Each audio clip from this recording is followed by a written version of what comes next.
told you to shut up.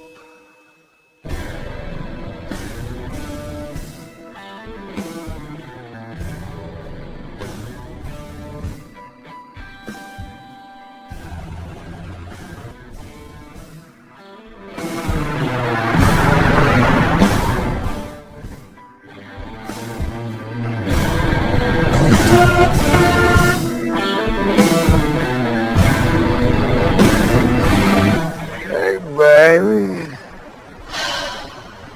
What the hell are you doing? What? Ron, you promised. You know how I get when all that jabbering starts. And, it just makes me crazy sometimes. You know how I am.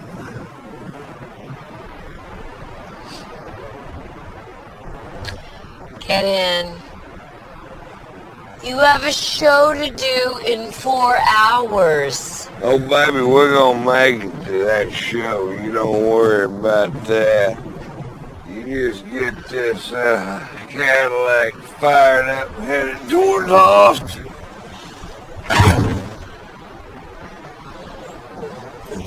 Jabbering.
Austin, Texas, how the hell are you?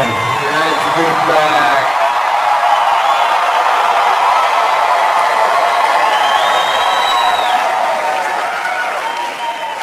Oh, man, it's so great to be back in Austin, Texas, man. I just have so much fun when I'm here. I see so many friends. Thanks for coming out. I was in Bakersfield, California Wednesday night. Boy, you people think you're stupid. Last time I was in Austin was the first time I've ever blatantly been offered a three-way. And I turned it down because it was one of those deals where it was two dudes and me.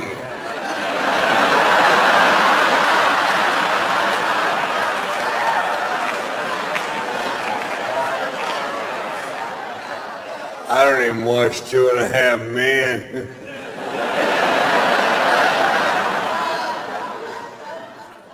We flew in from Los Angeles and we were going through LAX and going through screening.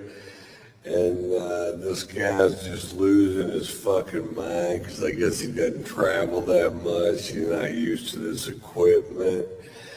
And he's just going crazy. You know, you can have fun with that. You can do what I do. I take 2 Viagra and demand a pat down.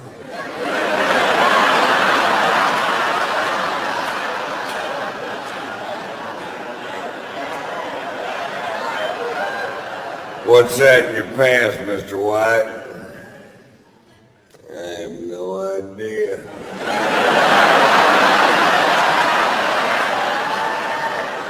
You're gonna need to pat that down.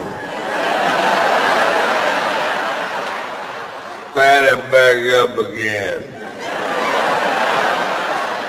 Give it a couple twists, see if it's hooked to anything.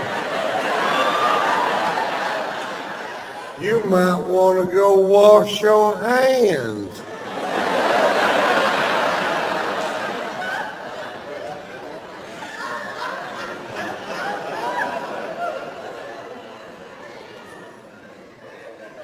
I started this tour this summer in Las Vegas, and while I was in Vegas, I broke this tooth off at the gum line in an alcohol swimming pool related incident.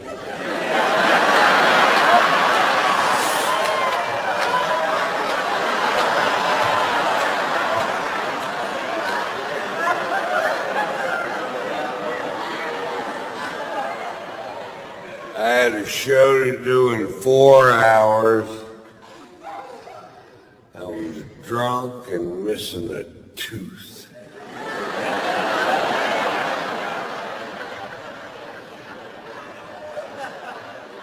It looked a little unprofessional.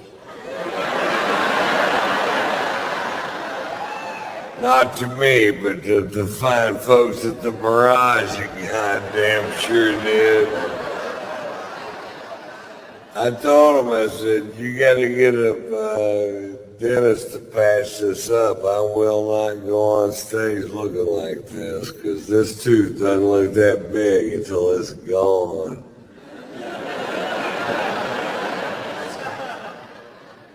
They found an all-night dental school.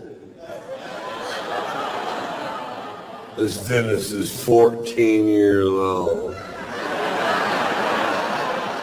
He hooks me up to the gas and I don't feel anything. I'm like, dude, you need to turn this gas up. And he goes, there are regulations, the state of Nevada, stating which code 1, section 4. Fuck.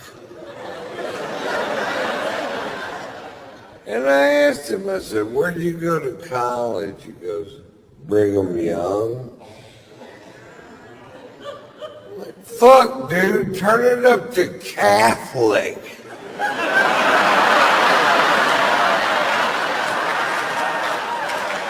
Never let a Mormon set your buzz level. Never. Don't do it. And I'll tell you why. They don't understand fucked up the way you and I do. They don't. They're guessing and they're shitty guessers.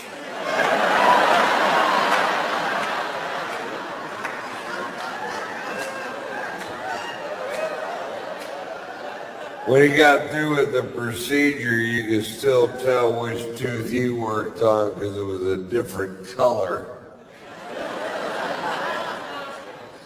My teeth looked like Indian corn.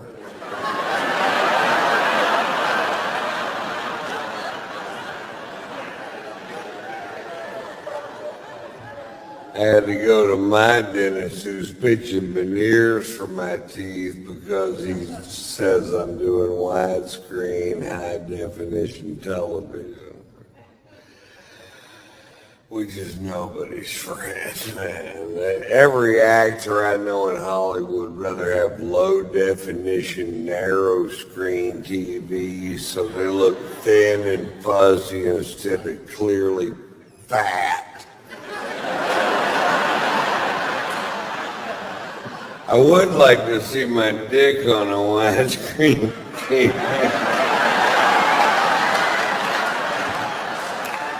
That way I can quit looking at it through my reading glasses.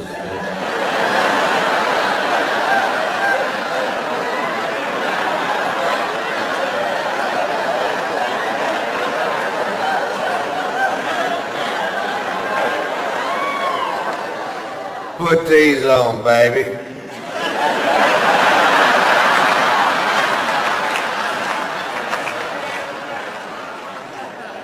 It looks bigger than feet.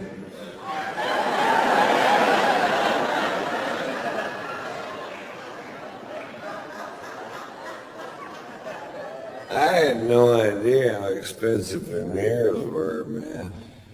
They wanted to do 8 teeth on the top and 6 teeth on the bottom, and I was like, well, how much does that cost? He says $27,500. Fuck, how much is dental school?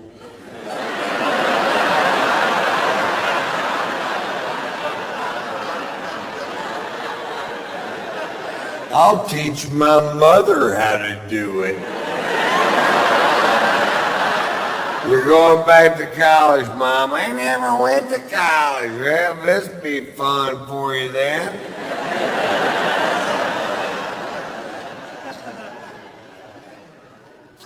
It was a weird week.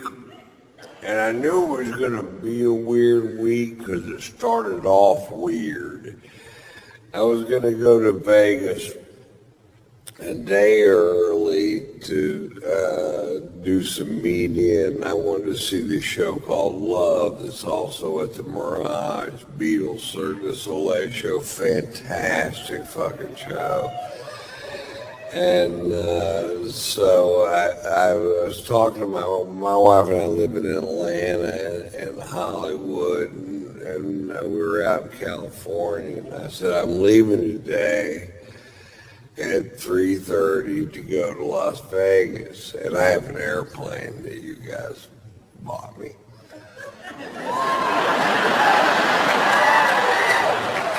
I like it a lot. Half the Fortune 500 companies in America have let go of their private jets. Not Ron Whiting. I'm flying that son of a bitch straight into bankruptcy.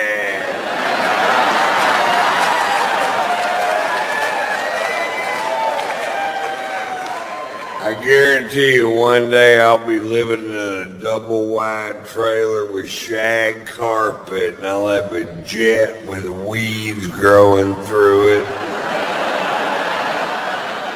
I'll be in the front seat going, push me around some.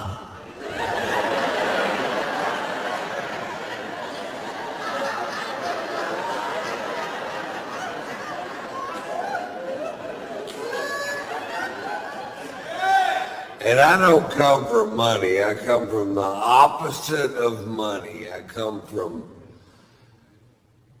no money.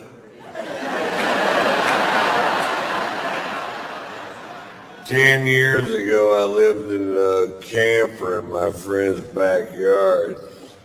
He didn't even know I was there. It wasn't even a nice camper. It was like a homemade pop-up camper. It was like somebody had duct taped a tent to a golf cart. I had a 20-inch Coleman television.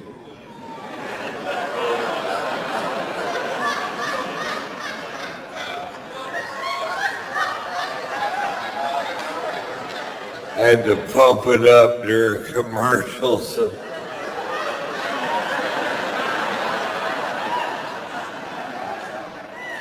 You couldn't watch porn on it because nobody's that coordinated.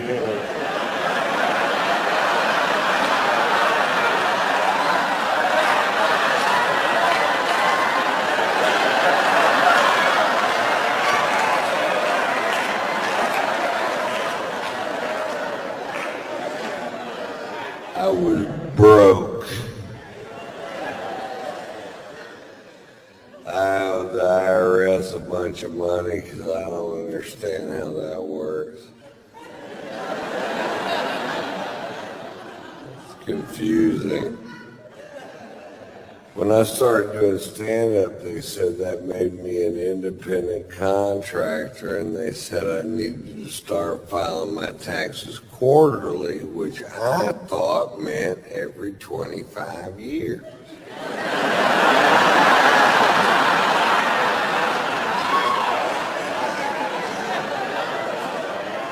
My brain won't wrap itself around shit that complicated, man. My brain does this. That's it. That's all it does.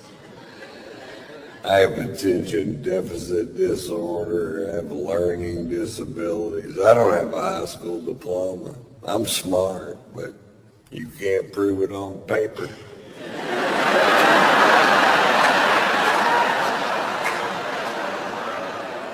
I do have a GED, and if you don't know what GED stands for, you probably got one too.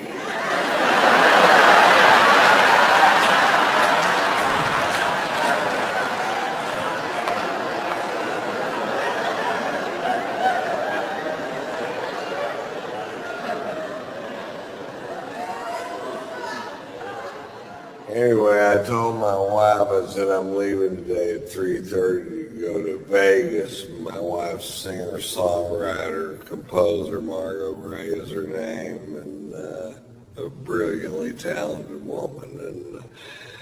And she says, well, I'm working with a guitar player in the studio till 5 o'clock. You can't wait till 5:30 so I can fly with you. And I said, can you be there at 5:30? And she said, yes, which I knew was a lie, 'cause she's the biggest liar in my life. When it comes to how long it's going to take her to get somewhere, I hear her on the phone all the time just lying through her teeth. We're 2 exits away. Traffic's really heavy. We should be there in 15 minutes. Like, you're in the fucking bathtub.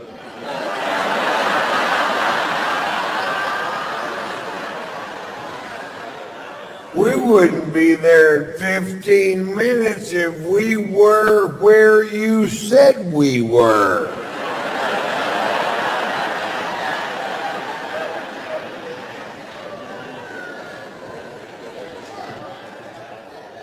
But I told her, I said, you get there at 5:30, you can fly with me. But let me tell you something, sugar tits, at 5:31, I am wheels up and I am fucking gone.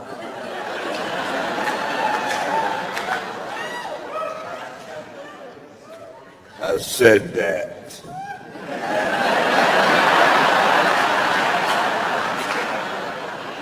Not very loud.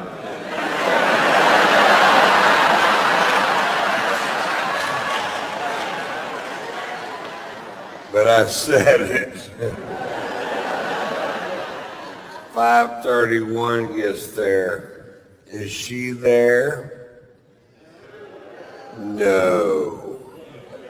Do I leave? No. 6:01 gets there. Is she there? No. Do I leave? No. Why? Because this dick won't suck itself. That's why. It won't. I've asked it to many times. In fact, the other day I sat my dick down, I looked him straight in the eye, and I said, listen, I know I've drug you into some pretty muddy shit in the last 35 years. I need you to get past that, learn how to suck yourself so I can grow a spine and get on with my goddamn life.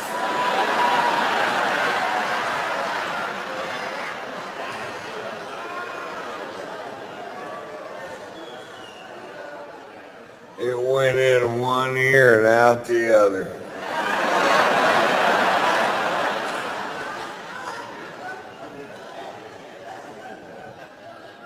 My dick has ears.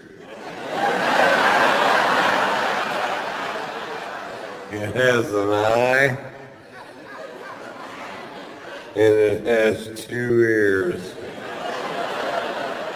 and a double chin.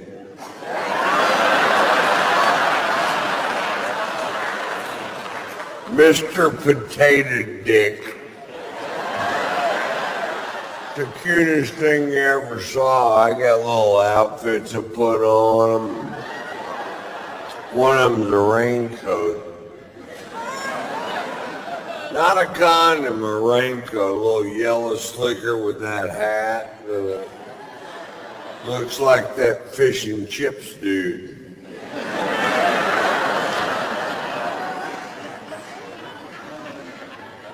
It's the exact same size as the one on the box.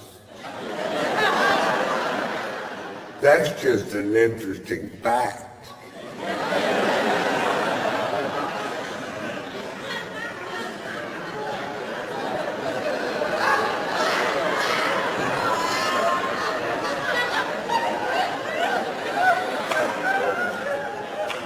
What is it, Ron? An interesting fact.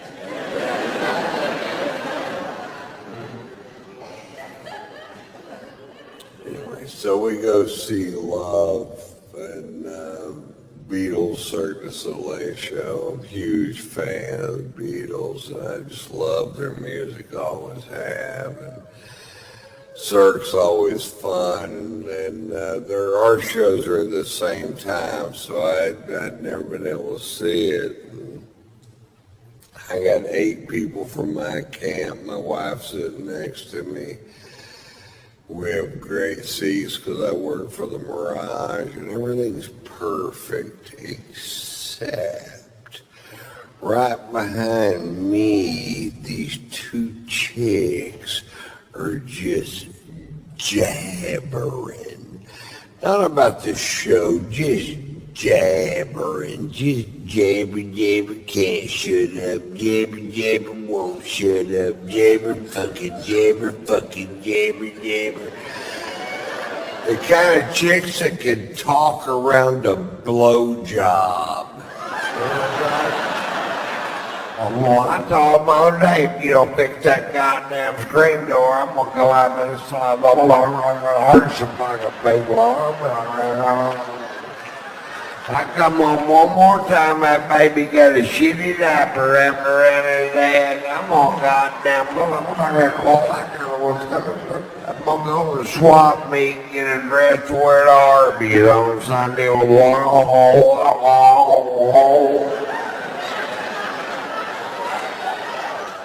And I turned around and looked. I noticed their husbands were with them. I figured they're at a gun show trying to find a way out of this fucking thing.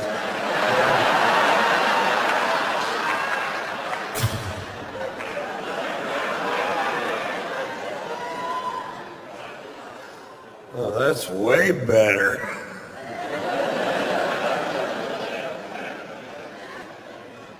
I hear the guy sitting next to him go, hey, could you hold it down? My family's trying to watch the show. And she goes, fuck you, we paid our money. We'll do whatever the hell we want. And I'm just steaming fucking pissed. They're ruining my goddamn night. I can't hear anything but that. I've been waiting for a year to fucking see this show. And I turned around and very politely,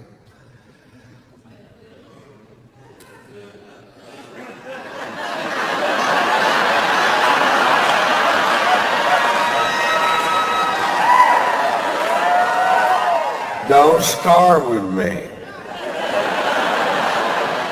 Very politely, I said, lady, talking during live theater as far as social skills goes is like shitting in the street.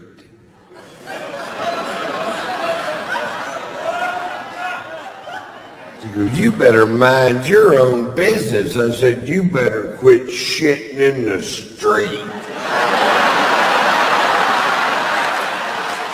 He goes, I'll have you thrown out of here. I said, if you don't quit flapping your fucking cock holster.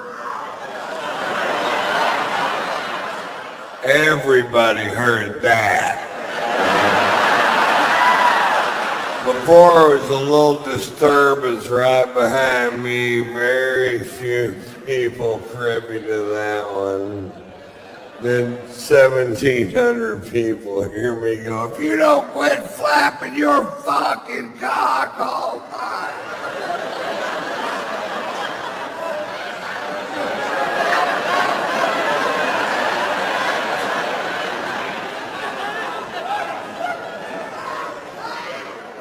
This is all at a show called Love, by the way.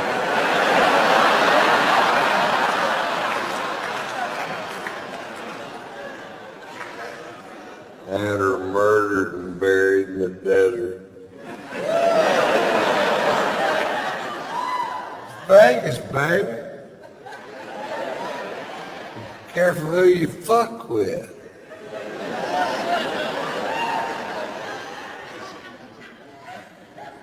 And legend has it, if you go out into the desert and the moon is full and the wind dies down,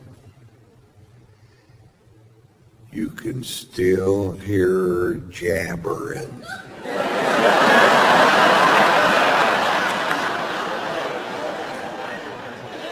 I'm a street shitter. I'm shitting in the street. Did you? What the fuck was that? That's that chick Ron killed.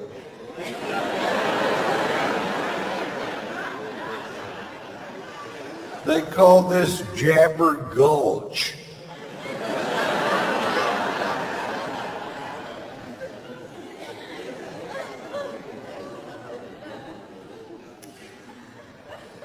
My favorite thing about playing Vegas is I get to play this golf course called Shadow Creek, which is one of the most exclusive golf courses in the world. I worked for them 3 years, didn't even know it existed because they knew if I found out it existed that I'd pester the fuck out of them until they put it in my contract, which is exactly what happened. It's amazing. This golf course is just fucking so tricked out. The first time I walked through the gates, I was like, nobody's stopping me.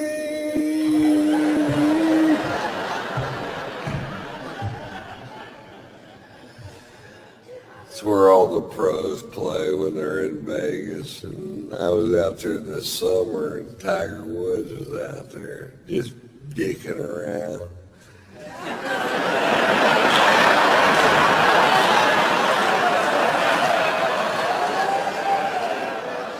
I may sign my golf glove. I got to meet the most famous person I've ever met, and I know a lot of famous people, but nobody as famous as Tiger fucking Woods. I love Tiger, man. I defended Tiger when all that stuff first came out. When I heard those initial rumors, I felt sick to my goddamn stomach for the guy because I've never been accused of doing anything I didn't do. Not one goddamn time. I did it every single time. Not once could I go, no, that was Glenn Campbell.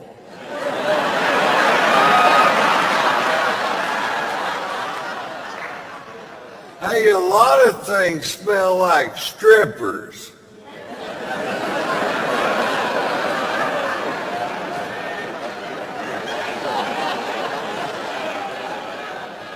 And I defended him to my wife. I said, you don't know what this guy's been through. He had his first famous golf shot on television when he was 2 years old.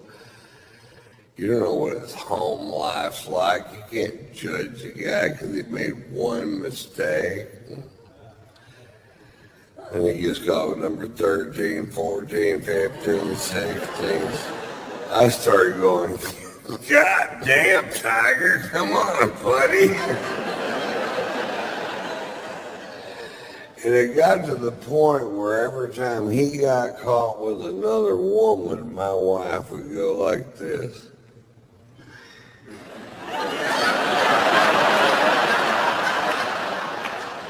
Why? fucking guy. You act like I was holding his dick the whole time.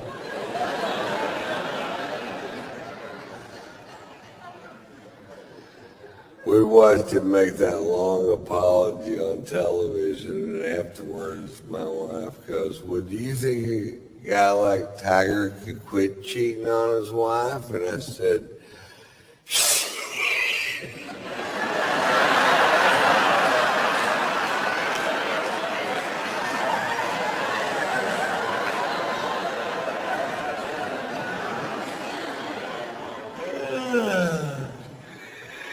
you bet. What you know is bullshit, because you know as well as I do, if a guy like Strange, getting him to quit wanting Strange is like getting a dog that likes to kill chickens to quit killing chickens. They don't even know what you're talking about. You gotta quit killing chickens. All right, let me see if I got this straight.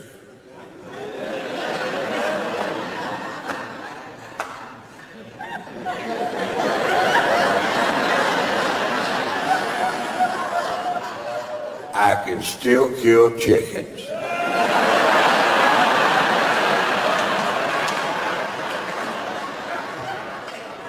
No, you can't kill chickens anymore. All right? Let's say I'm in a hotel room with the chicken.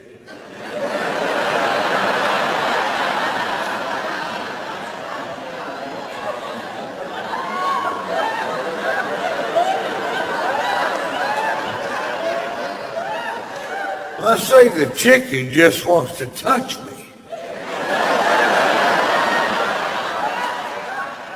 Can I kill that chicken?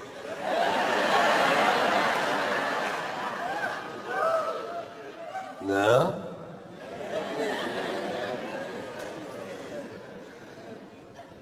My wife told me all women want the same thing. They want to marry somebody who will never have sex with anybody else, no matter what. And I said, well, then maybe you should consider marrying somebody that nobody else wants to fuck.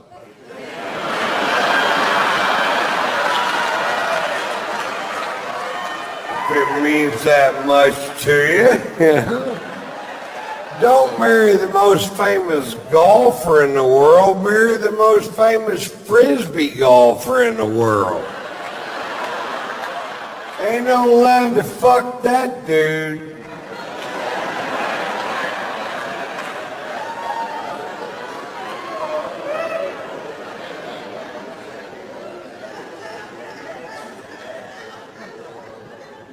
We had a chat about cheating that day, man. My wife told me, she goes, listen, Ron, let's get this straight. Sex is sex, period. I said, no, now, wait a minute. Oral sex is not the same as intercourse. She goes, it's the exact same thing. I said, it's not the same price.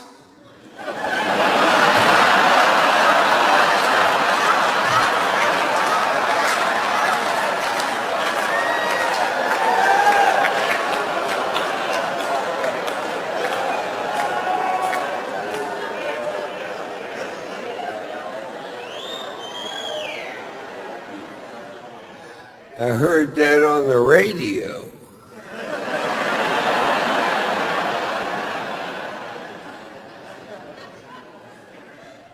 It all comes down to opportunity, man. Some guys are put into a position where they have to say no to beautiful women, and that is hard to do. And some guys are never put in that position, and that's way fucking easier. I see these big 350-pound guys all the time going, I have never cheated on my wife. I'm like, I bet that was tough.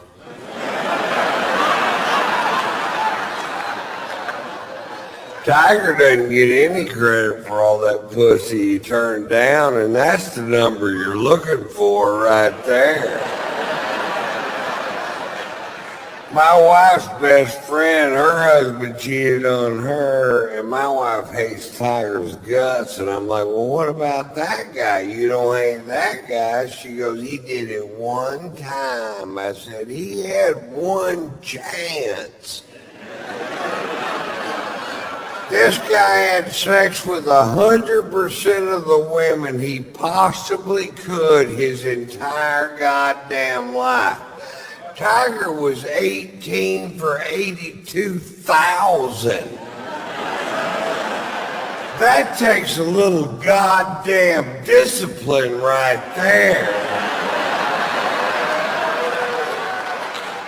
If 82,000 women want to have sex with you and you only fuck 18 of them, that's love. He was in love with that woman. She broke his tiny tiger heart.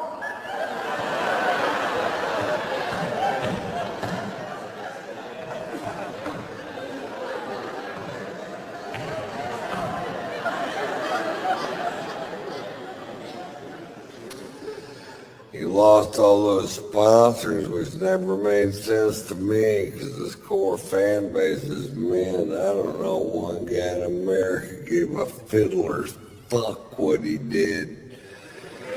I guarantee you not one guy in America went, really? Tiger got some straight pussy? I'm dropping AT&T!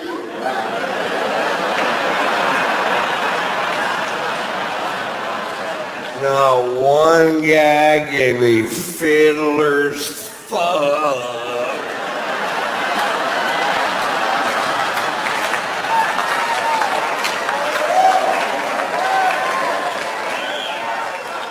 Now, when they were around their wives, they'd act like they gave a fiddler's fuck, get all foghorn, leghorn.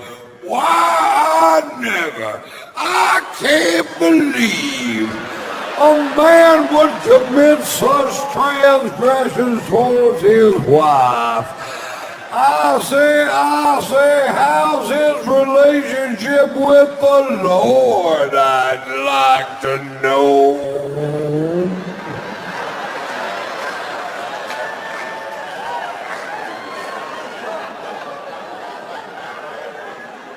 Then as soon as they're around their buddies, they're like, wonder what kind of cologne he wears.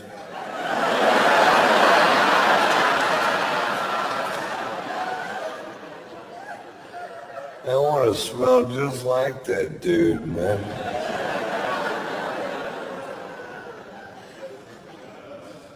He lost so many sponsors, I'm thinking about bringing him over to Ron White Inc. and not because we need a new face for the company. I'd just love to have somebody around the house to fade the heat when I fuck up.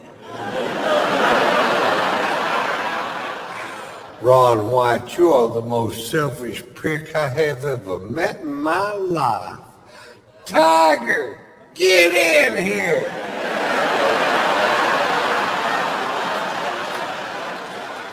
You tell her what you did.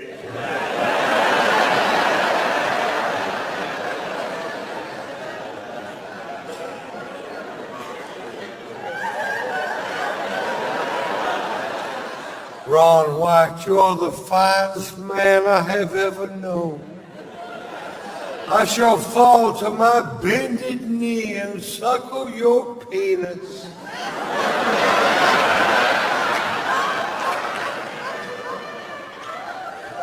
Well, thank you, baby. Slow down. Watch out for those ears.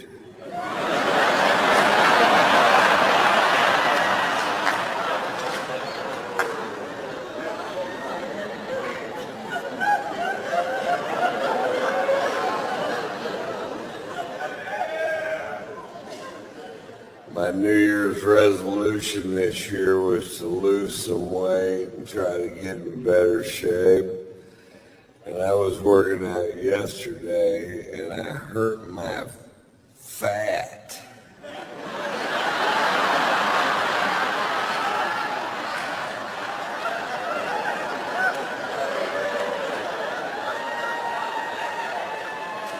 I sprained my fat roll.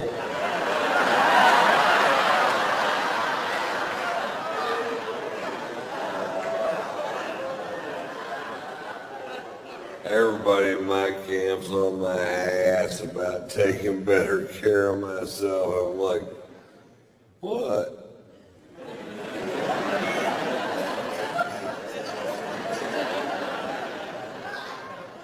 My wife bought me a bicycle thinking I might ride it. It's for sale. It's a good deal too. It's like new. It's got 750 yards on it.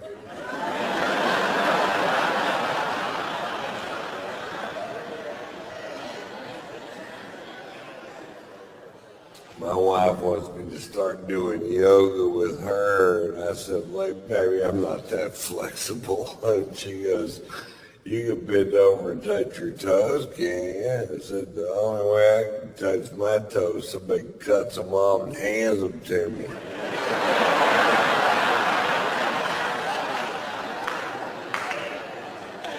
I can't even stand on one foot unless somebody's shining a flashlight in my eye.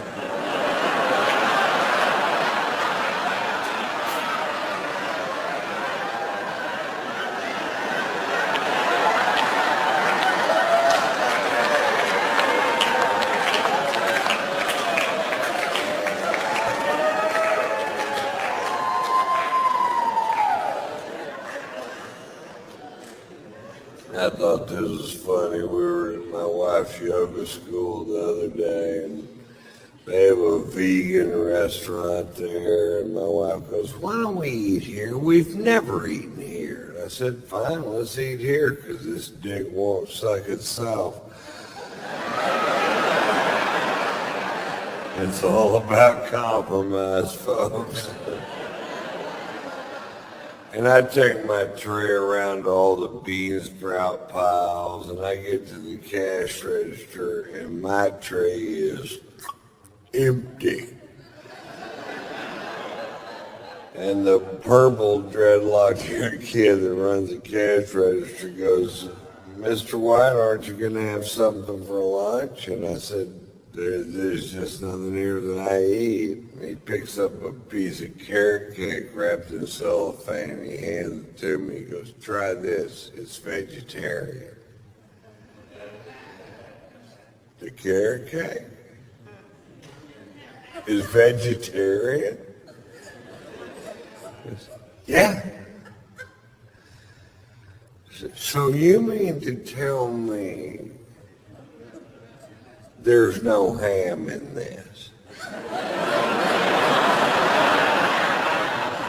Because my mother makes a meat lover's carrot cake. It's got sausage, pepperoni, hamburger meat.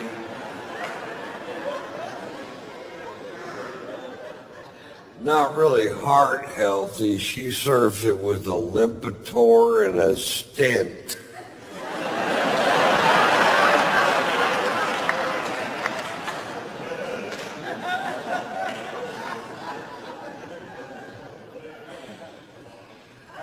They have Snuggies now for dogs, and I love dogs, but if I ever see a dog wearing a Snuggie, I'm going to kill it. Because that's what I think the dog would want me to do.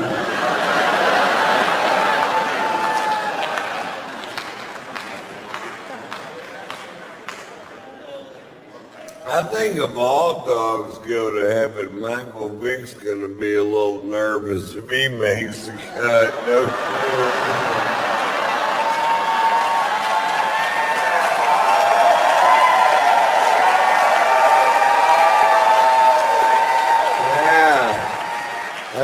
gonna be an awkward pause at the pearly gates. Really? They're all here? Yeah, it seems like they're waiting on you too, Mike. I'm gonna slip off to hell. Tell Bin Laden I said, fuck you.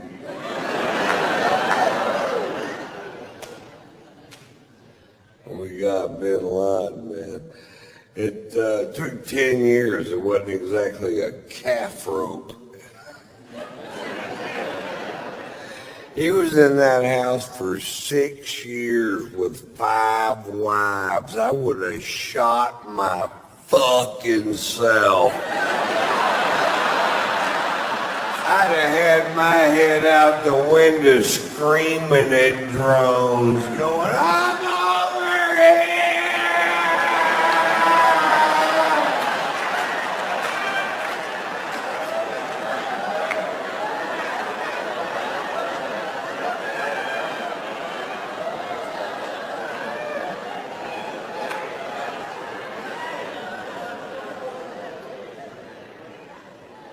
Women. We have a little French bulldog named Pearl, and the other day my wife said, I finally figured it out. That dog is jealous of me. That dog loves you so much, she can't stand it if I'm in the same room with you. And I said, oh, don't be ridiculous. And she walked into the kitchen, and when she did, Pearl jumped on my stomach and said, I can have all your babies at the same time.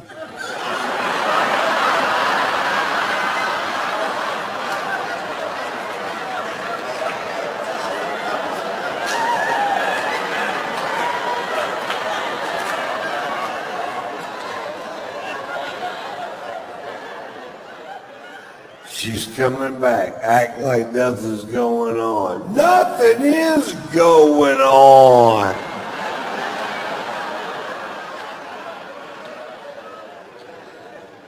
I didn't know whether to buy more of that weed or never smoke it again.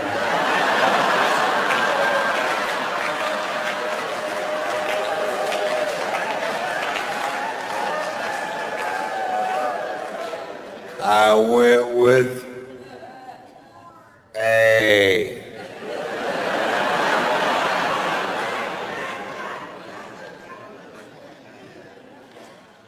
I got busted with weed in Florida last year. Less than a gram of weed. And they took my happy ass to jail. I've been partying in Florida for years. I didn't even know they had laws.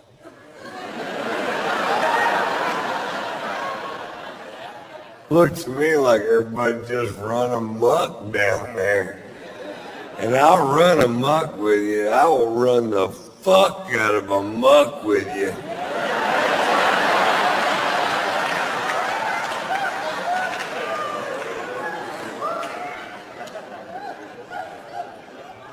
They took me to jail, man. And I'll tell you what happened. I fired these 2 pilots for being dickheads. And they were such dickheads, they started following my plane around on a software called FlightAware. And if you know the tail number, you can follow any plane in the world anywhere it goes. And then right before I'd landed in a town, they call the cops, tell them it's a drug place, and the cops would come fuck with me. That's pretty fucking funny. Then they were on the news in Atlanta where I live, both of these assholes live on the news going, Ron White is out of control. He gets drunk on his plane. He smokes pot on his plane. He has sex on his plane. I'm like, this is my plane we're talking about, right?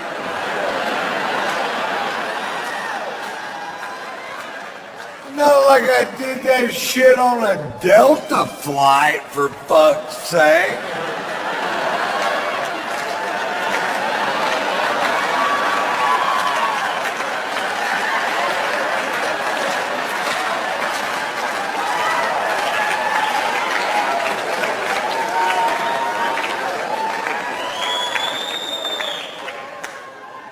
No, my phone's off.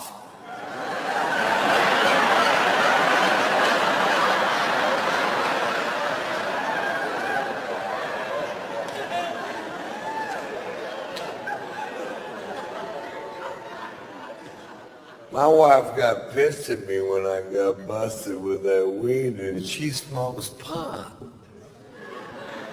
the fuck is up with that? I come home, she goes, "You smoke too much pot." I said, "Oh, let me get this straight. You smoke the correct amount of pot."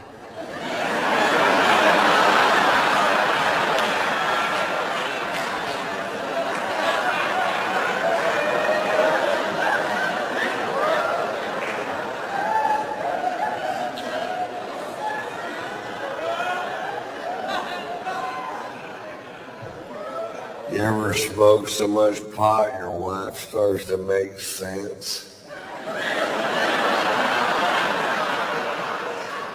Me either.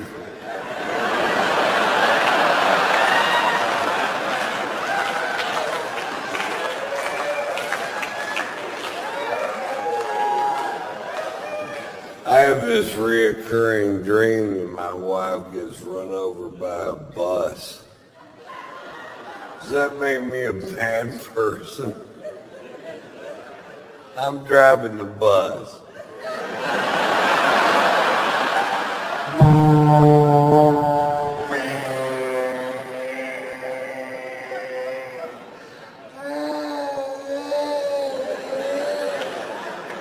Blim, blim, blim, blim. Blim,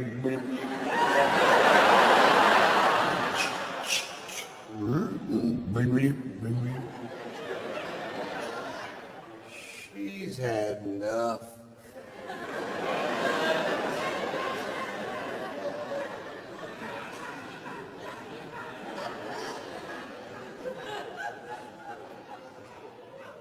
Early last year in Florida, at SeaWorld of Florida, an animal trainer was killed by a killer whale. Huh?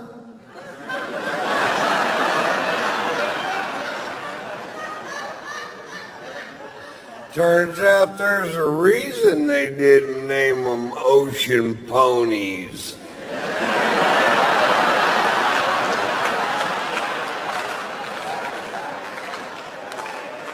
Some things are exactly as they seem, folks. Killer whales kill. Pilot whales wear dark sunglasses.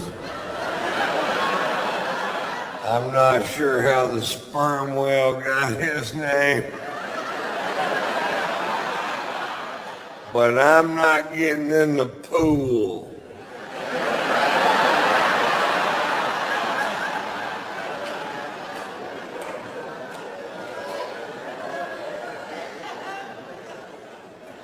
That whale got his job back. They put that whale back in the show.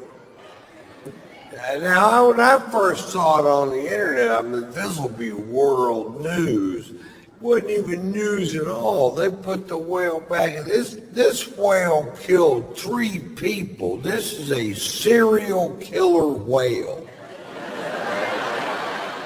And he got his job back? If that would have happened at SeaWorld in Texas, that whale would have gone straight to the fucking electric pool.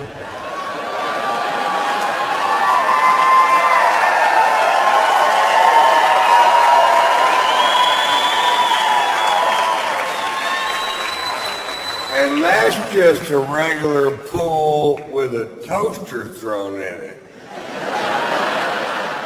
People think they're expensive to make, but it's like 14 bucks. You can reuse the extension cord. People don't know that.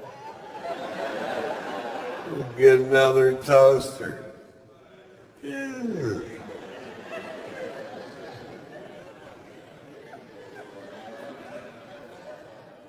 They busted a sushi restaurant last year in L.A. selling whale, and they fined them $200,000. And that is so fucking wrong, man. To take a 50,000-pound majestic animal and serve it up 2 tiny slices at a time. Are you fucking...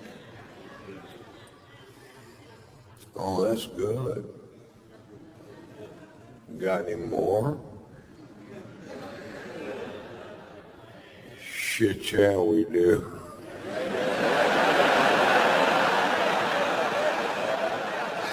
We have a shit road.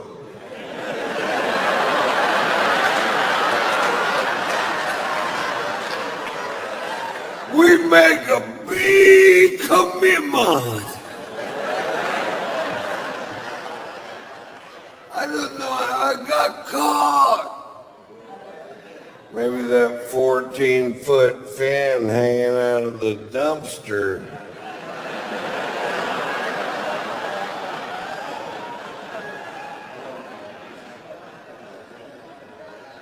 I should have closed the red.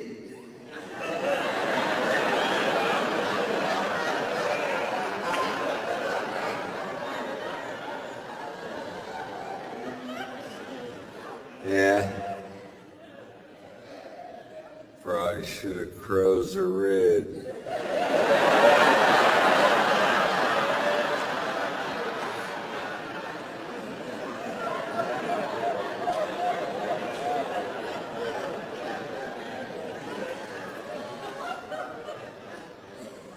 I live in Atlanta half the year, and last summer in Atlanta, an idiot teenager was decapitated at a major amusement park in Atlanta on a very famous roller coaster.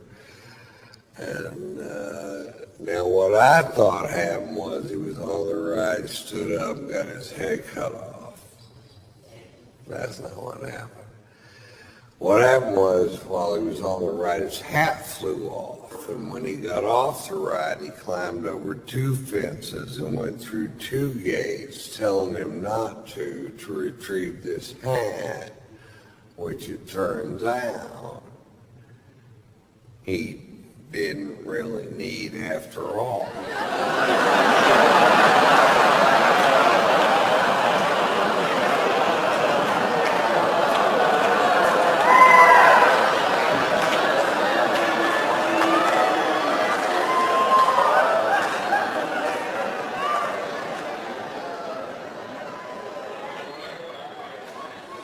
Wow, that story's dripping with irony, Mr. White.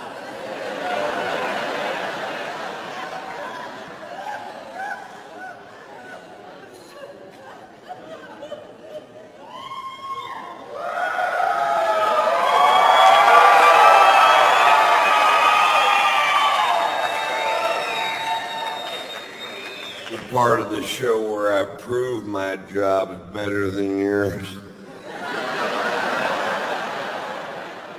Cheers, you guys are fantastic. Thank you so much for coming out on Saturday.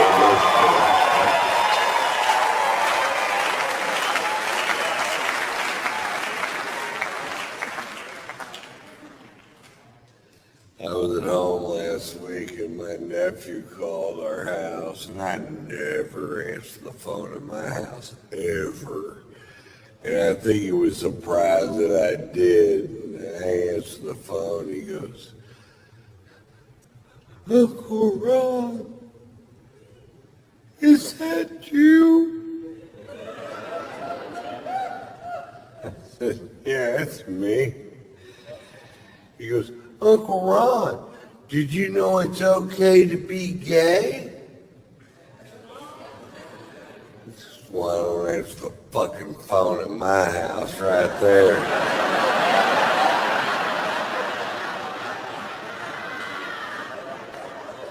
Now it's my problem. I'm like, well, you're right, it is okay to be gay. Do you know what gay means? He goes, that's where a man likes a man or a woman likes a woman, but they can't have babies. Pretty close. You believe that's 6 years old? This kid knows what gay means? I didn't find out what gay meant till I started hitchhiking.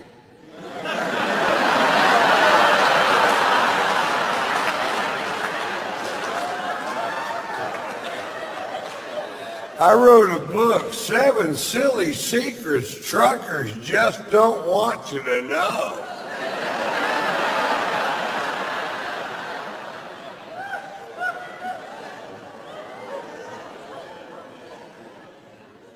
My wife and I are big fans of the reality TV show on HBO called Pornucopia, Sex in the Valley.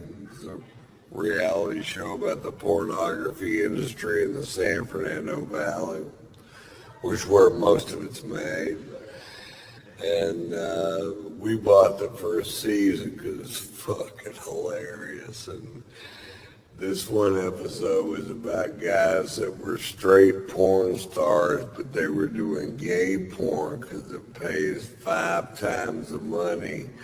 And they're interviewing this guy, and he goes, yeah, I was in a scene yesterday with 5 guys at the same time, and I'm not even gay. I was like, you're gayer than I am.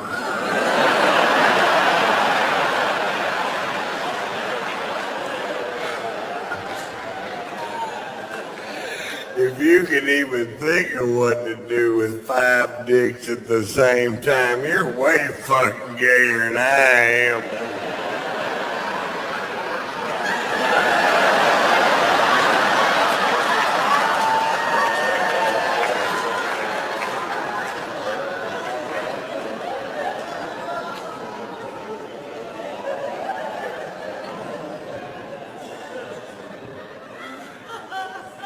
I was having dinner, this is a gay part of my show. I was having dinner the other night with this CBS executive, and who I've known for years. Great fucking dude, man. And he's gay, and I've never said a word to him about being gay. I just knew that he was. And we're having dinner in Beverly Hills and talking about a potential show.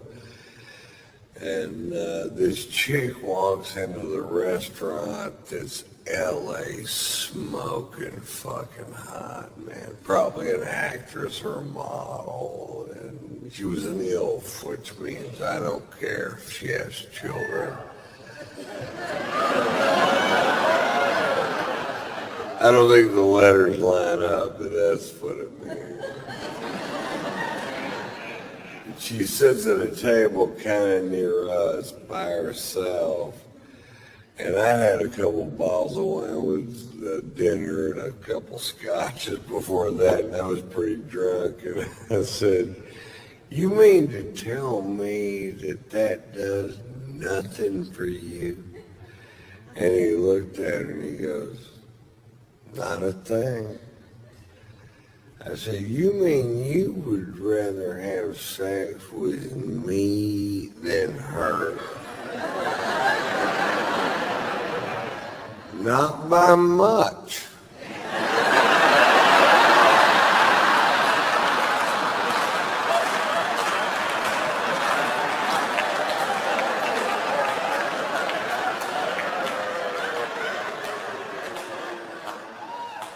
What if I lost some weight? I'm doing yoga, and I'm eating ham-free carrot cake.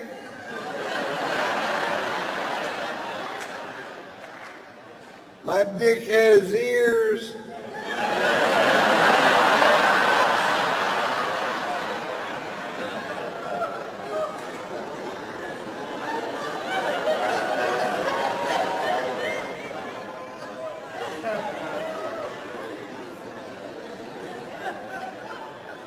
That's my favorite thing about LA is the people out there are just so goddamn pretty, man. I'll tell you how it happened back in the 20s. They started making movies out there. And when they did, all these beautiful people from all over America flocked the fuck out there to be in the movies. And they couldn't all be in the movies. Some of them got regular jobs, but they met those people that were in the movies. They got together. They had these beautiful babies.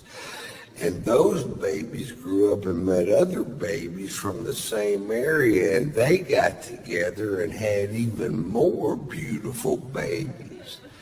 And almost the exact opposite thing is happening right now in Kansas.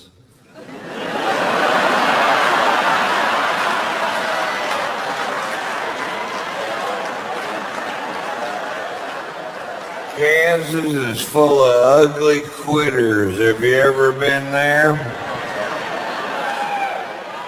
It's true. Those people that live on the fucking West Coast, their forefathers got on the Oregon Trail and fought hardships you and I can't even dream of, with starvation and weather and crossing the Rocky Mountains.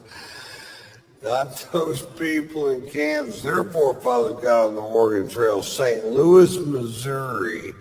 They got to Kansas, said, fuck it, I'm staying here.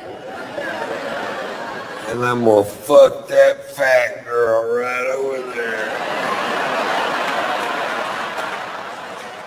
We had a baby. It looks like a potato. And that potato grew up and met another potato from the same town. And abracadabra, Topeka.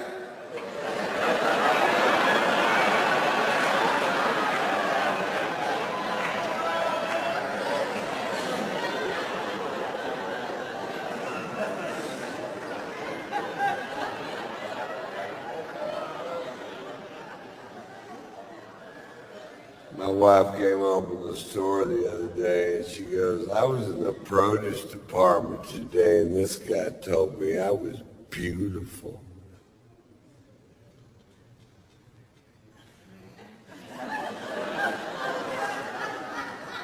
Well, baby, he's right. You are beautiful.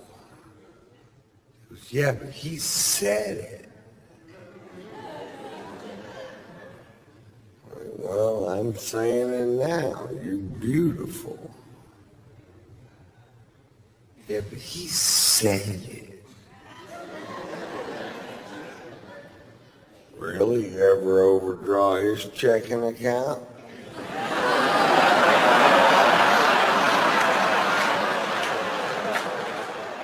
You ever drive his brand new Mercedes straight through the fucking garage door? Does that ever happen to that guy? It happened to me, and I think you're so hot, I fuck you anyway. And if you're one of these guys going around the grocery stores telling married women they're beautiful, hey, fuck you. Kill your own chicken, you mother. Chicken killer.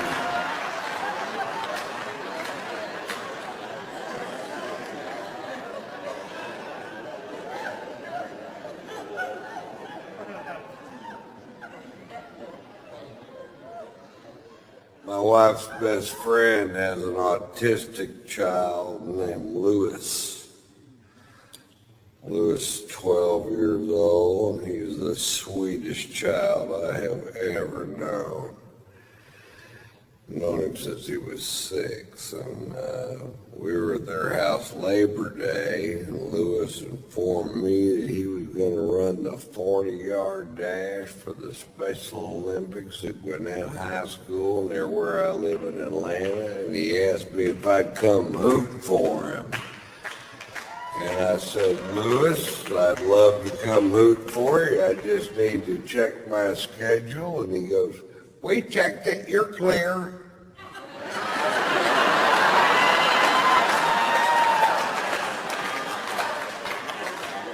Well, then I'm your man, Lewis.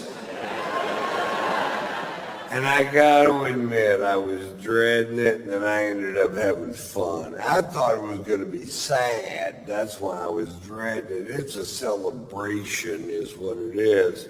People are tailgating.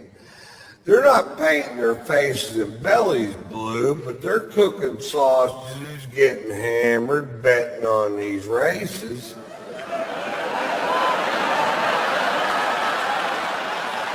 Make no mistake about it, they are betting on these races. And it's not easy to handicap a race. You got 17 special needs kids in 6 lanes. You don't know what the fuck's gonna happen when they fire that starting pistol. They could scatter, stop, drop, and roll. We saw it all that day. They're not drug testing these kids.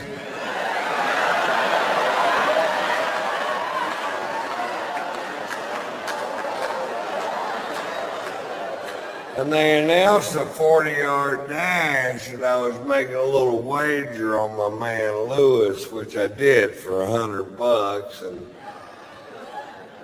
and I was looking down at the track. I'm up in the stands, and I'm trying to figure out which one's Lewis, which isn't easy because they all wear the exact same thing. They wear Special Olympics t-shirts, Special Olympics shorts, which they got that day. But you can wear whatever footwear you want. And Lewis, for whatever reason, had chosen yellow rubber boots.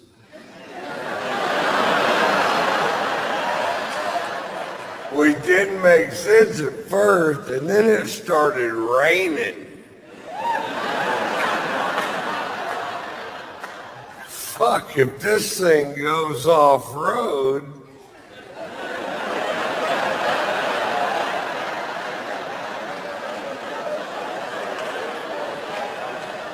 I got a natural mutter.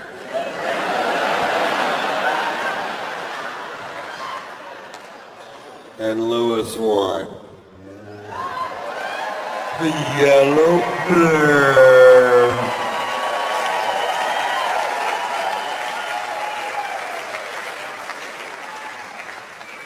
That's what I call him now, the yellow blur. His buddy loves that nickname.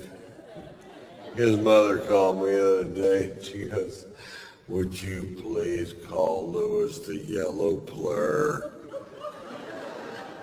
Put him on the phone. You're the yellow blur. Bing.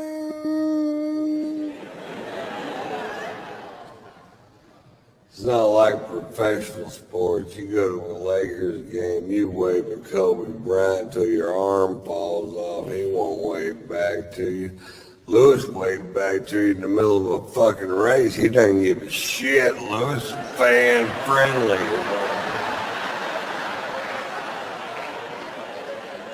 Lewis will stop and sign an autograph. The yellow blur.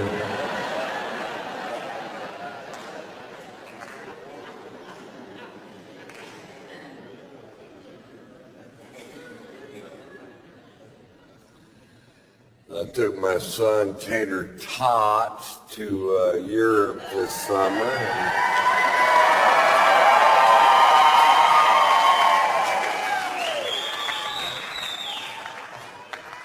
My son is 21 years old now. He's in college getting his master's in entertainment business.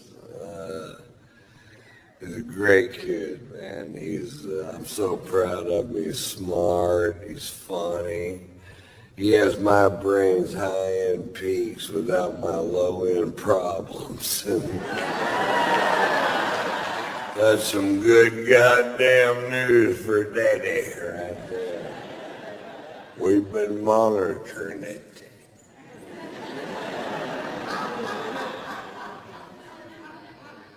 He's funny. I was doing a corporate gig in Orlando where he goes to college, and I was backstage with him. I don't get asked to do a ton of corporate gigs because what do you want your corporate image to be?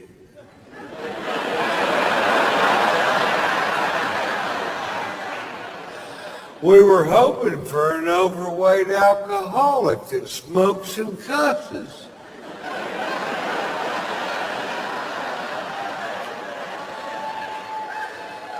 Let's call Lewis, see if Ron's free.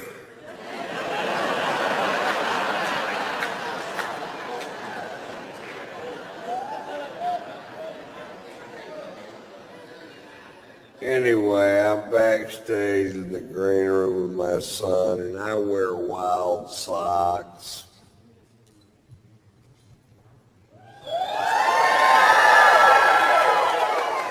And because I do, people give me bizarre socks for whatever reason. And I'm backstage with my son. I'm putting on these weird socks. And Marshall goes, Dad, those socks are gay. I said, chicks dig these socks. He goes, chicks wear those socks.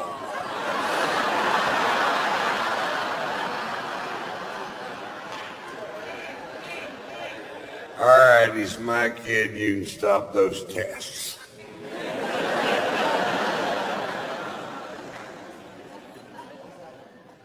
I love his mom, man. His mom's great. She's my second wife, and I never argued with her ever. She didn't want to be married to somebody that was always going to be on the road. The only argument I ever remember having with her was when he was a toddler about whether or not we should spank him, and her contention was that if you had an argument with an adult and you disagreed with him, you certainly wouldn't hit him. I said, I would if they peed in my face.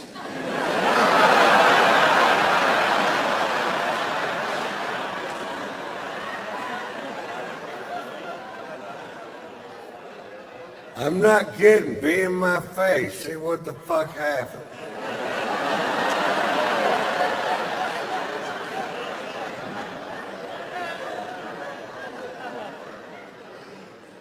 She busted him with internet porn when he was 15, and I felt so sorry for him. She called me just squawking. And I felt horrible for the kid because when I was 15, I was so horny I could jack off to the Sears catalog. And that's just big girl panties and lawnmowers.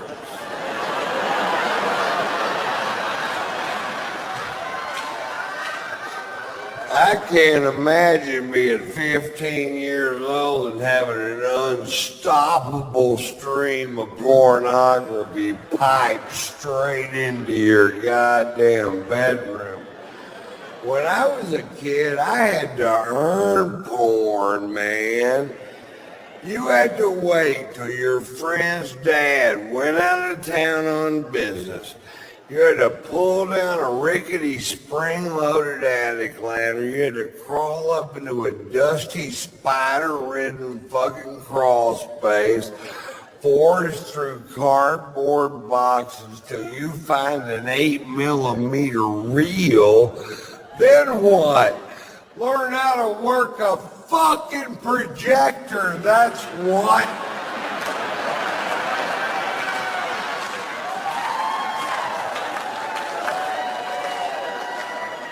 And after all that, you got silent, bushy porn.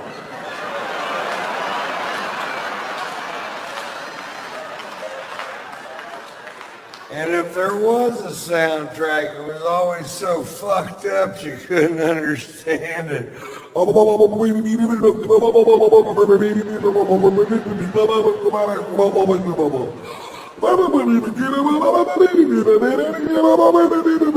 He's gonna stick his finger in her ear? No, his penis in her rear. Watch the movie.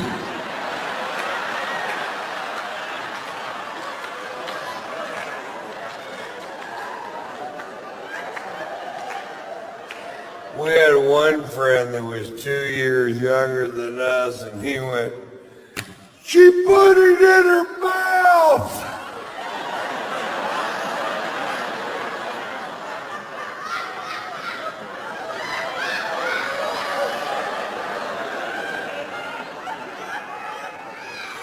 I didn't know she was gonna put it in her mouth.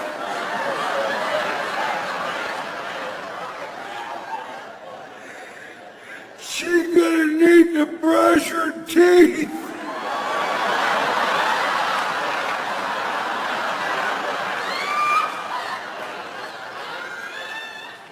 Not yet, but she will. Watch the film.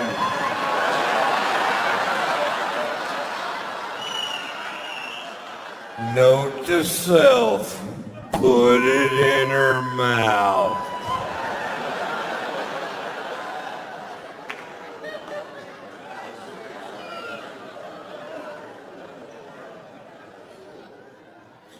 So Lori told me, she goes, that's my ex-wife's name is, she goes, you're gonna need to talk to your son about sex, it's time. And I said, well, you're right, it is. And she goes, when are you gonna do it, Ron?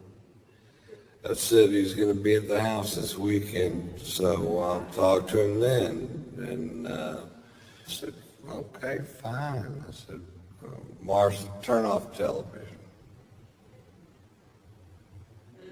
I said, turn it off, I need to talk to you.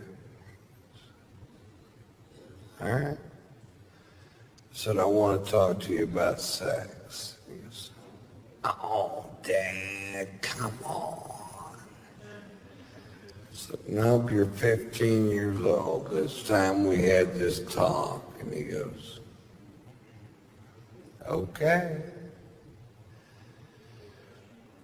I said, the clitoris is as sensitive as an eyeball.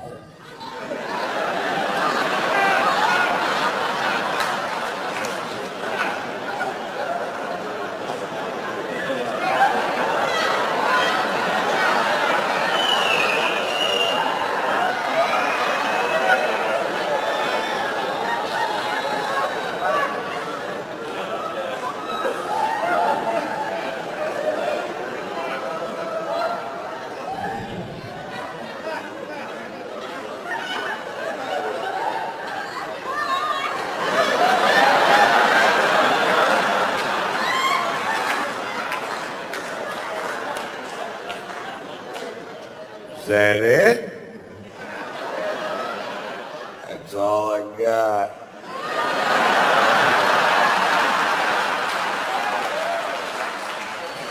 Don't go rubbing on it if it's dry. Turn that TV back on, boy. What about safe sex, Dad? Yeah, it's never safe. Their husbands always come home. That's a fucking myth.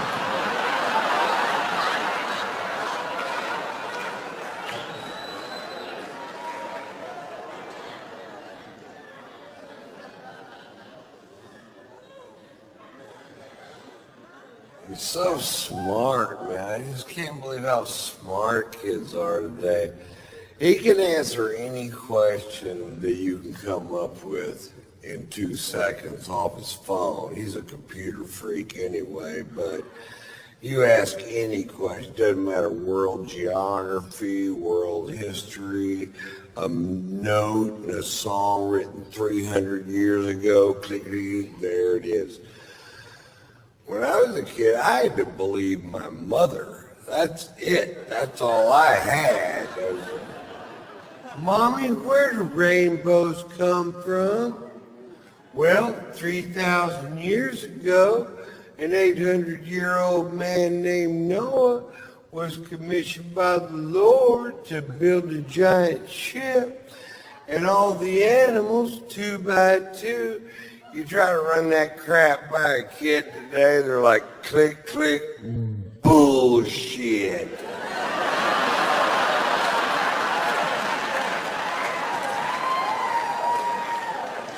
Click, click, porn.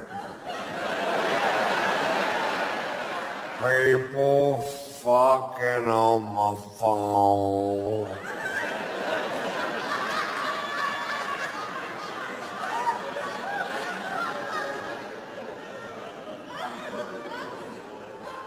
But my mother didn't know the answer to a question. I had to go to the library, which is a building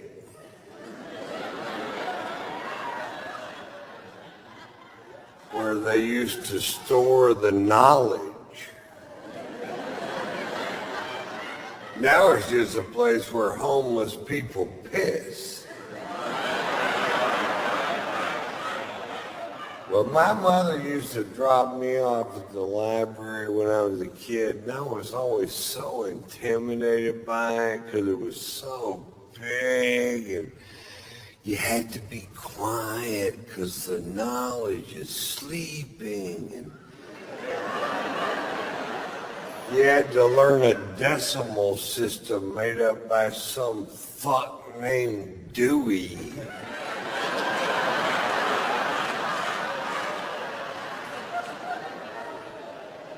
Then you had to peruse 100,000 square foot building with volumes of knowledge from floor to ceiling, ceiling to floor. You had to cross-reference Dewey's bullshit with the author's name and the card catalog. And you finally get to the place where the knowledge that you seek is supposed to be, and it might not fucking be there. Where's the knowledge that I seek? Yeah, somebody else has got it.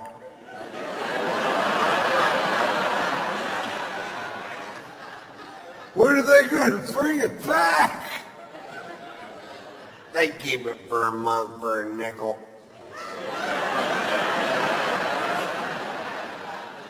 How am I supposed to learn what I need to know? You ask your mother?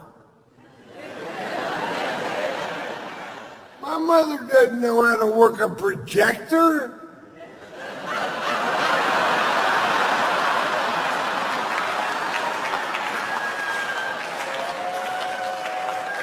She's in dental school, for fuck's sake.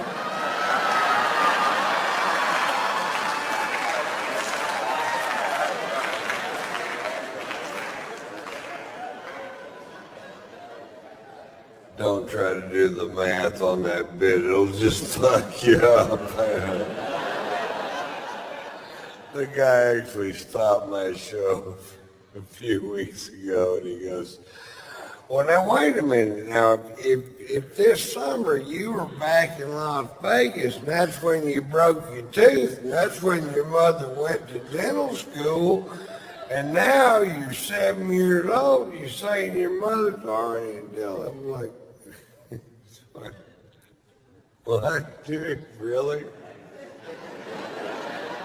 You had no problem with Pearl jumping on my stomach and saying she could have all my babies at the same time.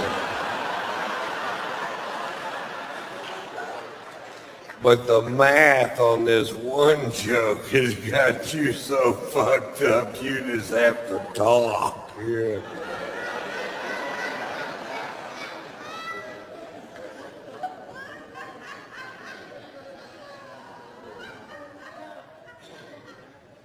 Hey, the internet changed everything, man. Certainly changed the way people don't buy music, you know. The record industry is on its ear, man, because what they manufacture became easier to steal than it is to buy. And that's just a fact of nature these days, and they'll figure it out. But I used to sell millions of comedy albums, and now it's hard to sell them because it's just so easy to fucking rip it off, you know, just click, click, out of my IRA into your fucking pod.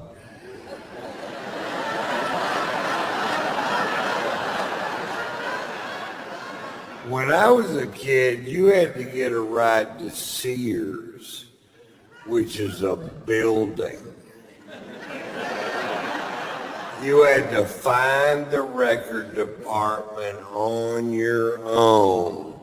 Then you had to cram a 12-inch by 12-inch album down your shorts. Then you had to SpongeBob SquarePants it with Led Zeppelin 2 crammed down your fucking pants, hoping nobody was gonna catch your ass. That's stealing music!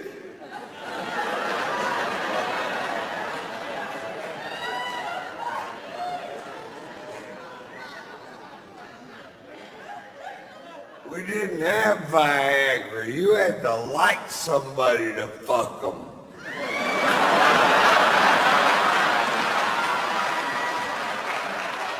I'm kidding. You didn't either. You didn't either. Grudge fucked the hell out of them. We didn't have Blue Mountains on our beer cans to tell you if they were cold. You had to open the refrigerator and reach in there and touch that beer can or you'd never know.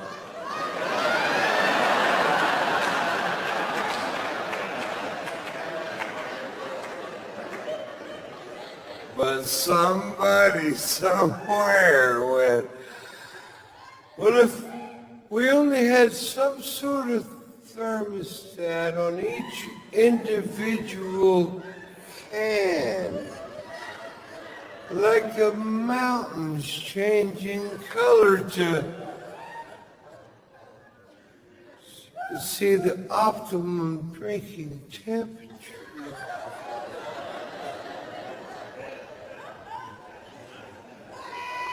Thank you, Rocky Mountain. Even though your beer tastes like ass.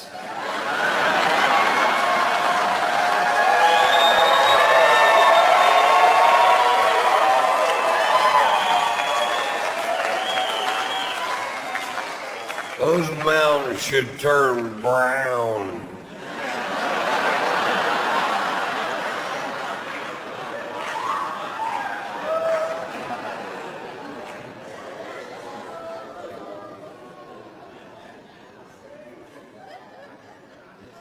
So I tour, that's what I do. I go from city to city to city to city. I've done it for 27 years. I've been coming to Austin all 27 of those years. From the Velveeta Room to the Laugh Stop to the Capital City Comedy Club. To the Paramount, to the Paramount, to the Paramount, to the Paramount. It's my favorite room in the whole wide fucking world.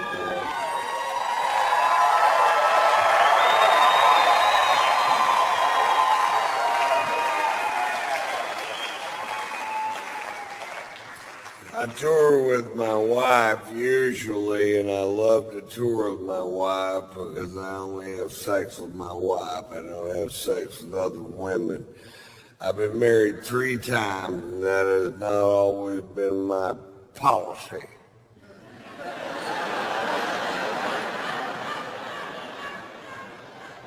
When I was young, I used to talk to my cousins about this race we were going to have to see who gets married first. I came in second, fourth, and seventh.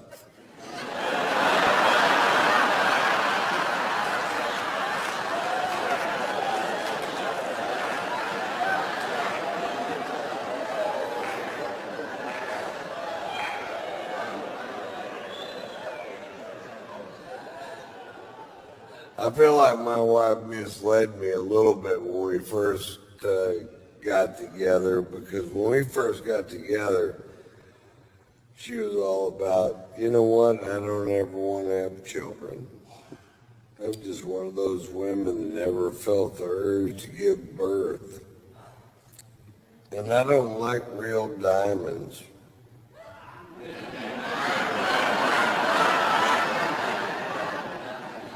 I don't like them because of that blood diamond thing. You know what I like to do? Suck dick and cook. I like to suck dick and I like to cook. In fact, when I'm not cooking, I'm sucking dick. And when I'm not sucking dick, I am cooking. In fact, if there was a way I could suck your dick while I was cooking, if we got a stool and you stood on it, and I could blow you while I'm scrambling some eggs, wearing fake jewelry, not having a baby, all at the same time.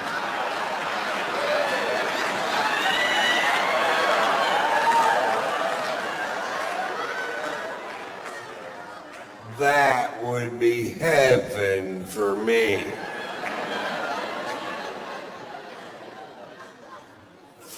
Fuck me too.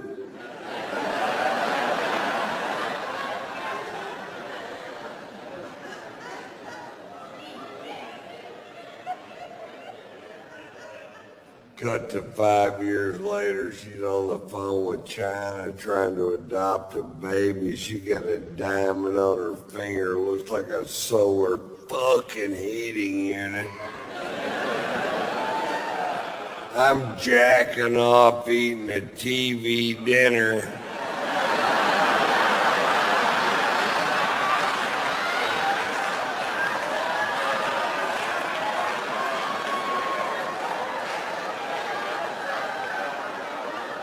Wonder what she's got under that snuggie.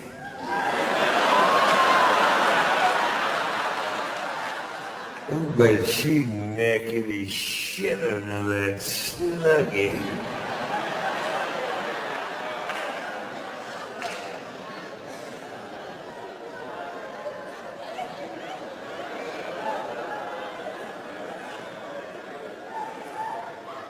We have a great sex life. You ever 69 someone so long you start to miss each other?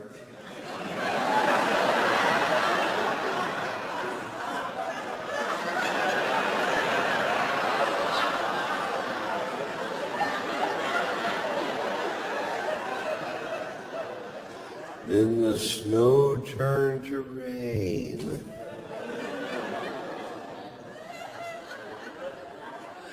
I love you.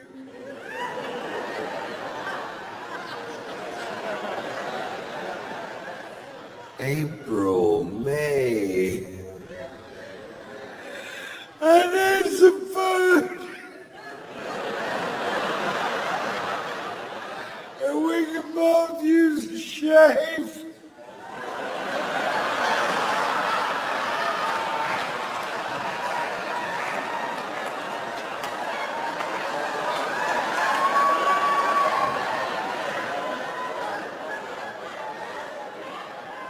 We did it one time so long it turned into another number.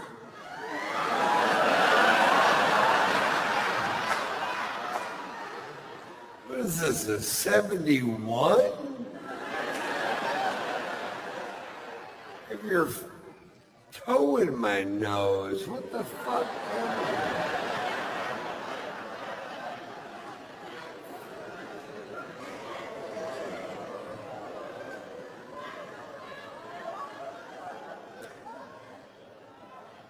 My wife has a new move in the bedroom. My wife's new move in the bedroom is, look at me. Look at me. Open your eyes, Ron.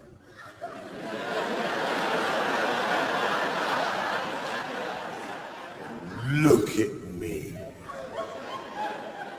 And that's a lot of pressure. It is to look into the eyes of the woman you love while you're making love and look deep into her soul and still see another woman. What the fuck are you doing here? I thought you got hit by a bus.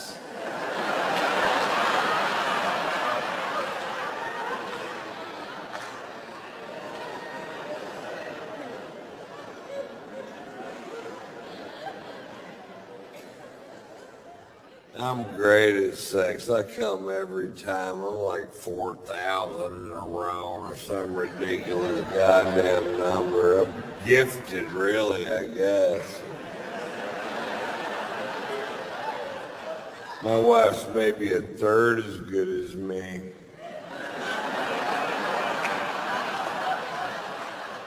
I don't think she's trying. I asked her the other day, what's the fucking problem here, baby? She goes, well, for one thing, there's a fat, sweaty guy laying on top of me.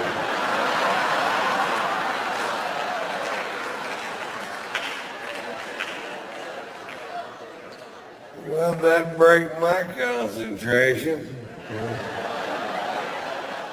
Get off me, dude. I'm trying to come.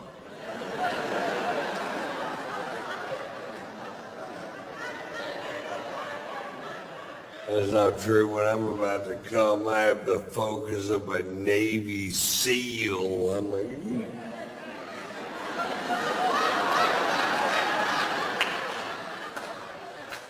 afterwards, I lay there like a wounded manatee.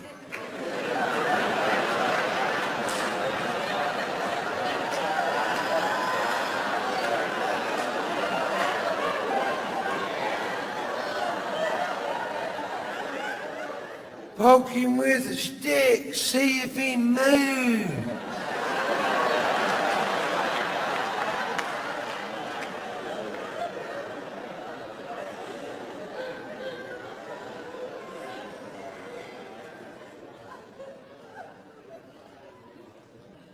My wife gives the best head if you ever have a chance.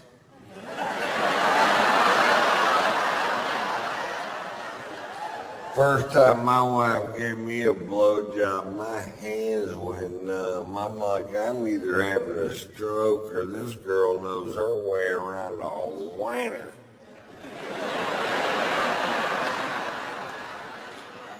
And I told her when she got finished, I said, that's the best damn blowjob I ever had in my life, by a lot. And she goes, I know it's kind of weird because I used to be not that good at it. And I was talking to my friend Ted, the florist that lives down the street, and I just asked him how he does it.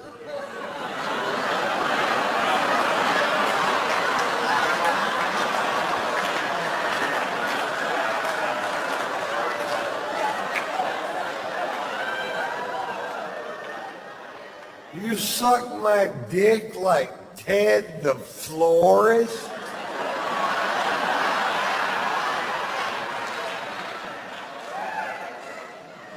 Well, that motherfucker knows what he's doing, I'll tell you that. Now every time I see Ted, I'm like, you ought to open a school, dude.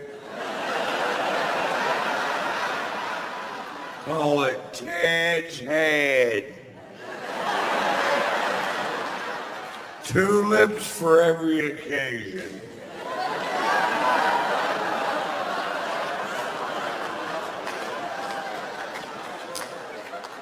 You could open a head and breakfast.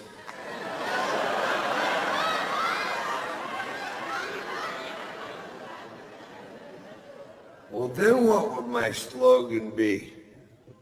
Food. It's the only thing that doesn't suck.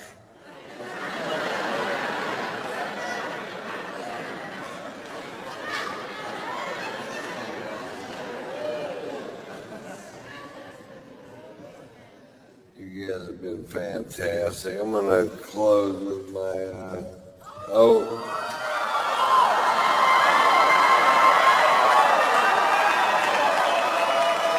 so nobody's watching the dogs, I guess. I'll try to get Pearl to play Bite My Face. Pearl's favorite thing, she can have all my babies at the same time. Her favorite thing in the world is for me to bite her face, because she's like a billy goat fucking elbow or whatever. It has no feel in it. So if I lay down on the floor, sometimes, and she didn't do it last show, so you have to be quiet. If I tell her to bite my face, she'll run and jump up and land her mouth right on my face, so I'll bite it. So, shh. Let's try it.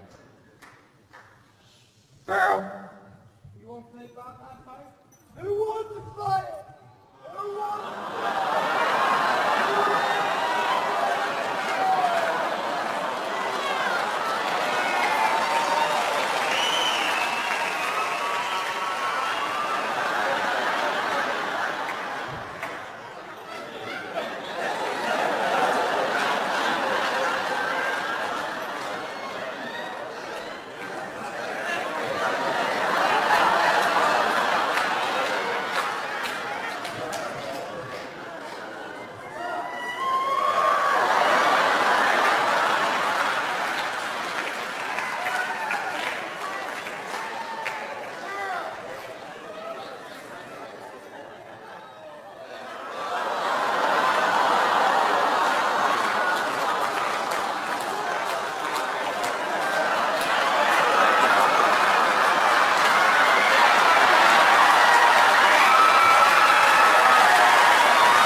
Well, that went way better than I thought it would.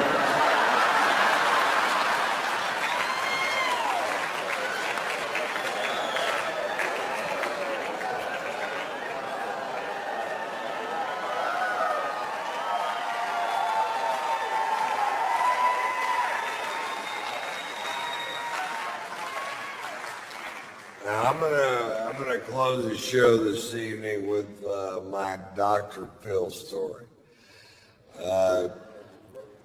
Dr. Phil McGraw is a friend of mine. We play golf together all the time out in Los Angeles, and he's a great guy. You never know. We became friends from him being a fan, and you never know if you see somebody on TV what they're going to be like in person. Doc's a solid fucking dude, I guarantee you that. He's straight as he can be, but he's a great fucking hang. And he's a great asset for me. My father passed away when I was young, and now I'm in this big business world. And I can bounce all these things that I have going on off of Doc and his 35 lawyers.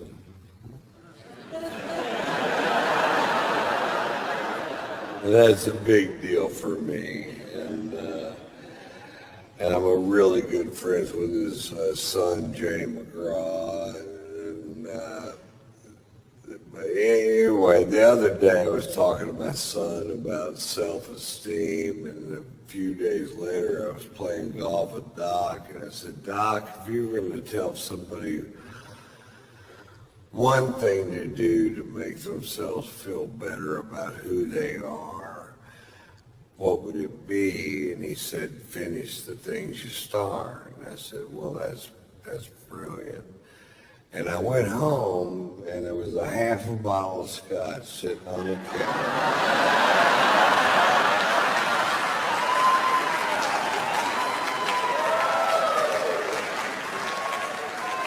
I think I know what he's getting at. That's not my Dr. Phil story. Here's my Dr. Phil story. Every year, Doc and his family rent a yacht for 12 days in the Mediterranean, and that's their vacation. And it's the only way he can get away, you know, because he is the most famous person in America. He's the most recognizable face, 6'4", bald, dome head, porn mustache. You can spot him from any fucking way. And because he seems so approachable on television, and he really is approachable, I mean, he's a sweetheart of a dude, but people are always, anytime he goes out in public, they're just, oh, what about this? And that's fine at first, but eventually he will eat the skin off your fucking bones if you can't walk out of your house without somebody going, hey, my brother-in-law's all fucked up in the head, and I wonder if you could just sit out for just a second. Come back here! Asshole!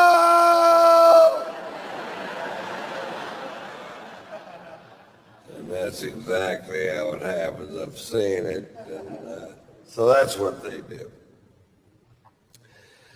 Well,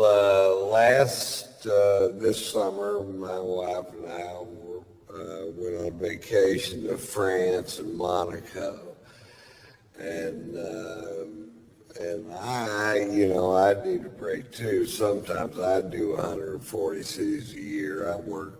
I do more dates than any other comic, more cities than any other comic working the day, because I just love fucking doing it. And 20 minutes from now, nobody's gonna give a fuck about what I have to say. So, while they do, I believe I'll do a lot of shows. Hey.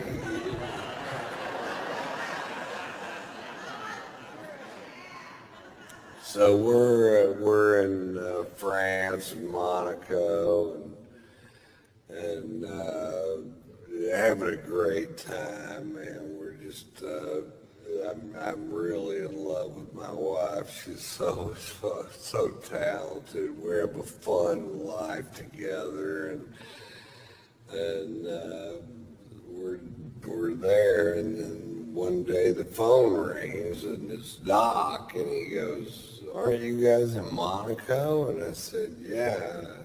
He goes, "We're going to be in Monaco tomorrow. Why don't you come party on the yacht?" And I said, "Fuck yeah." Which is what you say if somebody says you want to come party on the yacht. You go, "Fuck yeah."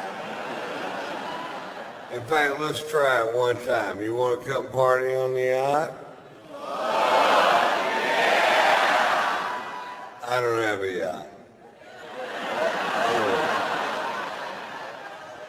So I was like, yeah, fuck, this is great, man. We're excited. We were down there, we were staying at the Fairmont Hotel overlooking the little yacht harbor in Monaco. Very cool place. And we were down there looking at the yachts the day before, going, wouldn't it be cool if you knew somebody that had one of these things? You could just hop on it and fucking throw the fuck down. And it's everybody's yacht, man. This is yacht heaven. This is Steve Wynn's yacht. Prince Albert of Monaco's yacht. This is that Russian dude with the tiny giraffes.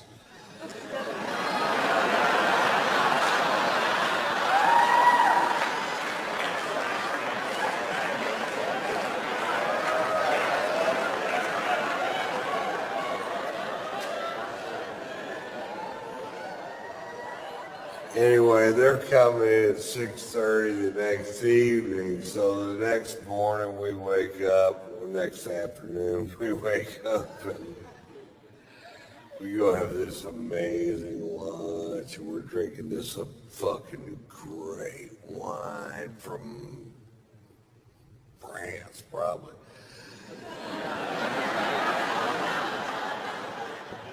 That'd be my guess. If I had to guess, and I did have to guess. France. And we're just having a great day, sex, and just a fucking, and then we go down to the fucking harbor that evening at 6:30. Sure enough, Doc's backing in a 165-foot yacht. I'm not sure that's how they do it.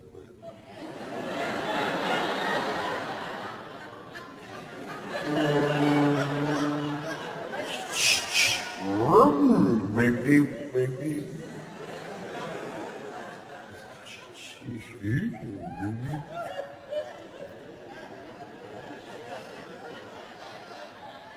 So the only way to get on the yacht is to walk on this gangplank to get on the yacht. And I'm walking on the gangplank going, nobody's stopping me.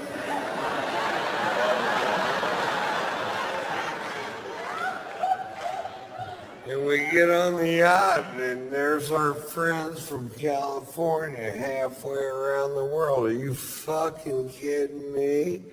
How much fun are we having?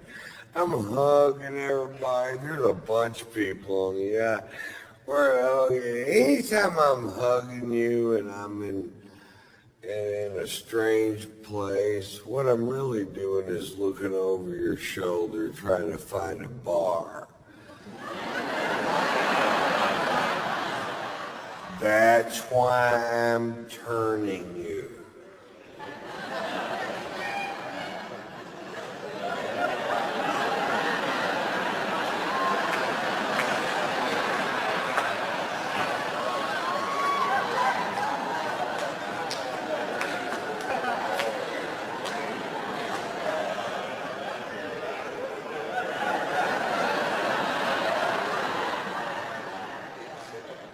I see the bar, and right in the dead front center of the bar is a bottle of famous black grouse, which is a scotch I started drinking when I was in Scotland for the Open Championship at Turnberry.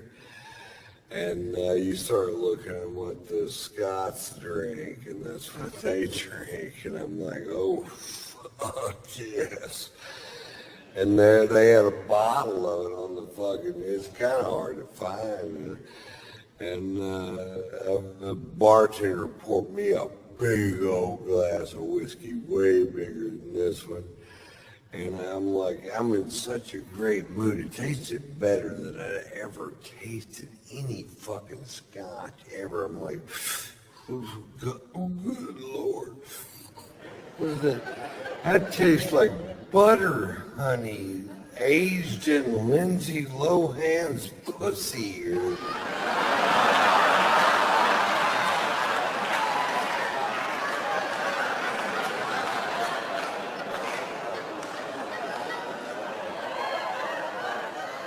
It tasted so good, I decided to skip dinner and just have a couple more of them. I'm gonna scare me up another one of these. How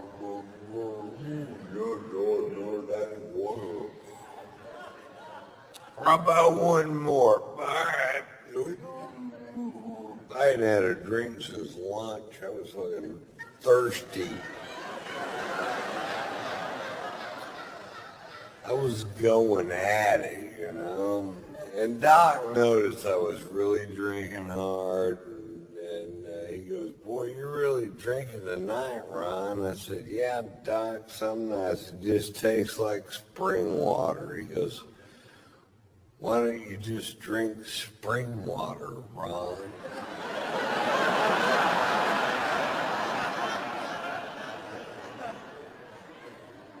I don't know, I'm not a fucking doctor.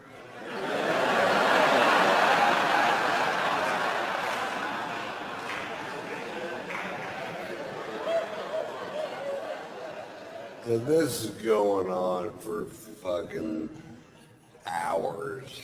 Now they really love Margot. They really love my wife, Margot. Margot's sung on Dr. Phil's show a few times, and they go everywhere to see her. And Margot's a 4.5 octave classically trained opera singer that sings rock and roll and jazz and whatever. She's been singing here for years. And Robin McGraw loves to goad my wife into singing, and my wife loves to be goaded into singing, so they make a great little fucking team. And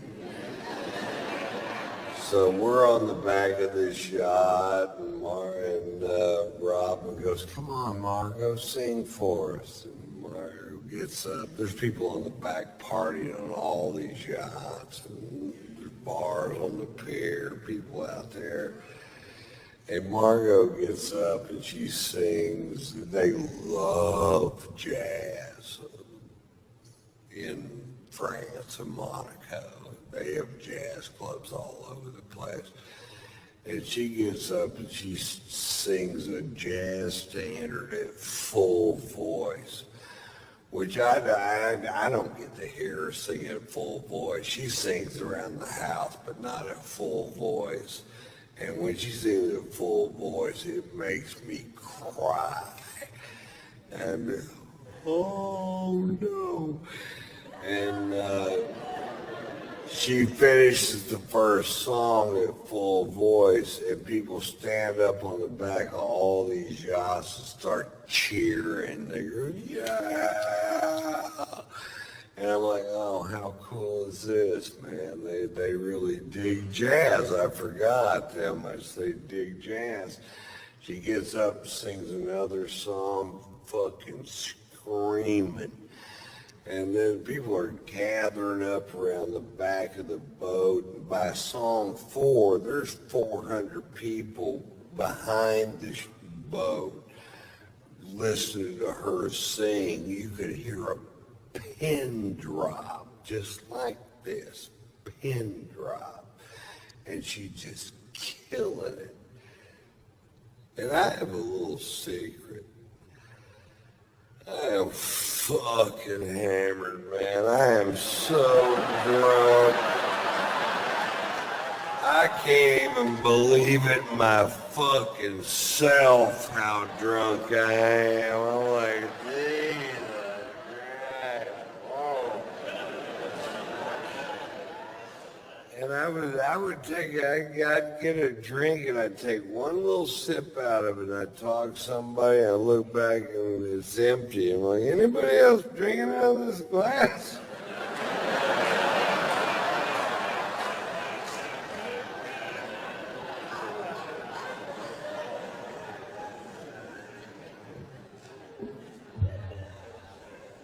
Miscalculation.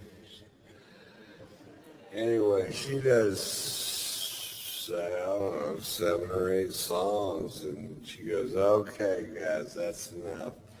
And she sits down, and Doc goes, well, Ron, you want to do something?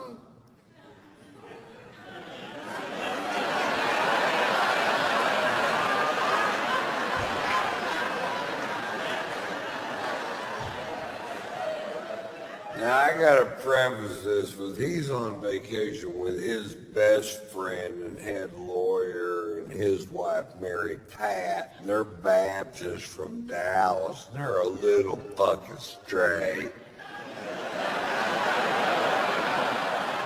And they're about to find out my secret.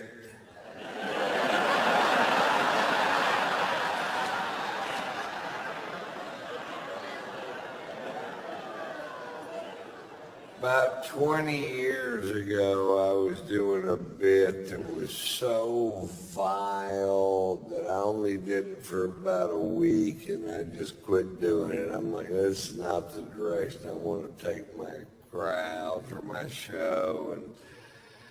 And I have no idea why I picked that night to dust her off and take her for a spin.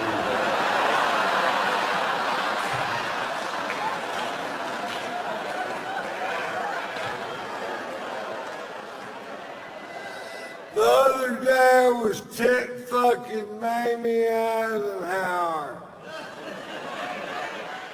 Right before I came, my dick slipped and went straight down her tracheal tubes. Here's the moral question. Do you pull out? Or dump a load into her lungs?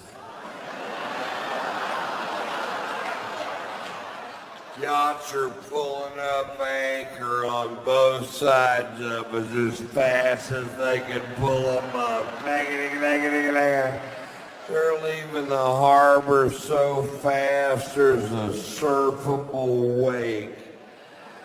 There's a stampede of tiny giraffes diving off the pier, swimming towards the ocean in certain death.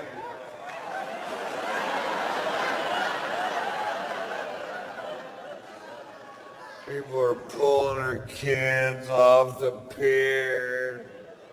I went, I don't think they hurt me. I'm going to do it again.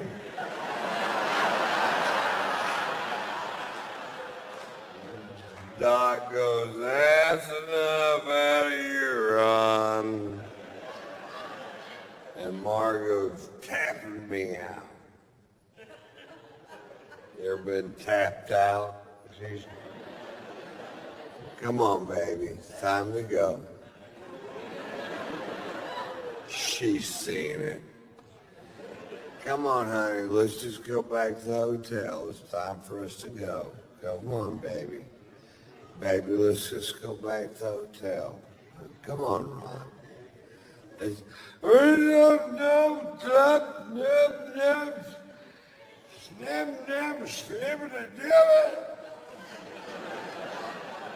and I speak fluent drunk. That means I don't know why you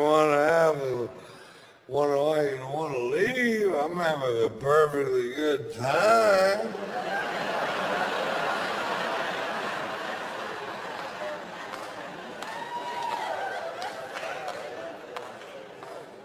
Turns out there was a consensus.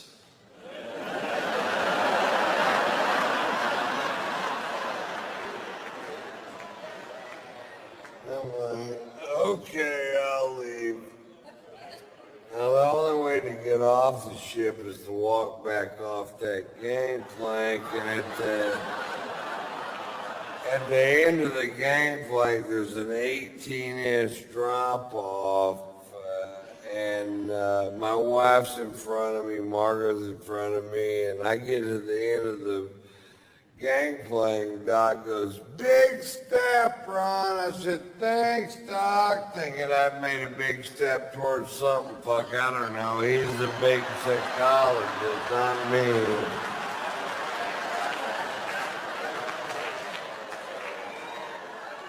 It's amazing how much speed you can pick up in 18 inches. It's nothing like falling over on the same level that you're already on.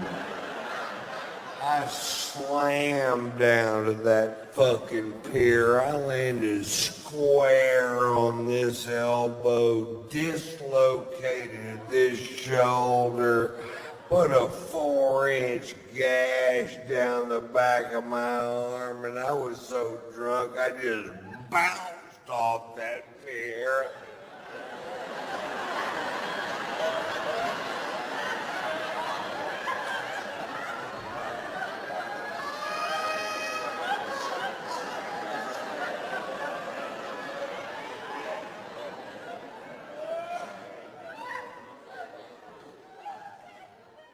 Fade to black.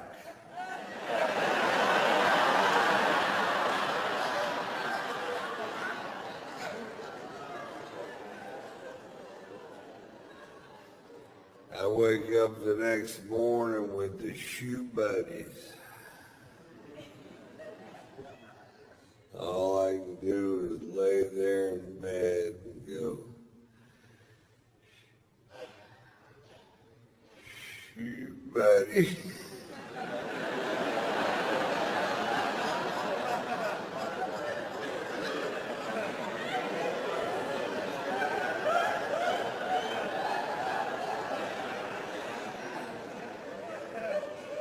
I can't move my shoulder.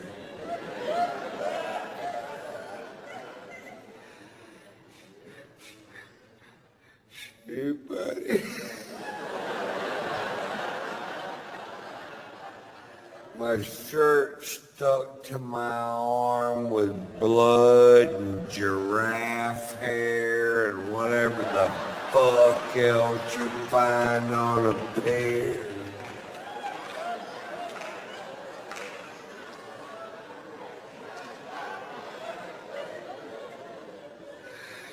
Shoe buddy.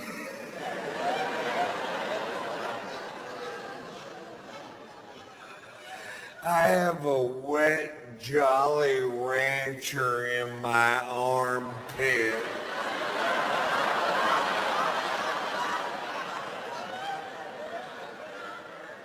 Sour apple. Had to cut it out with a pair of scissors. You almost can't eat them after that.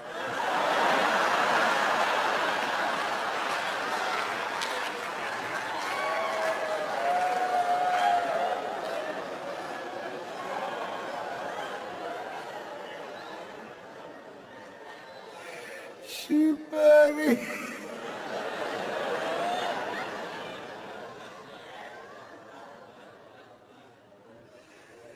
I slowly open my aching fucking eyes. And there's Margot.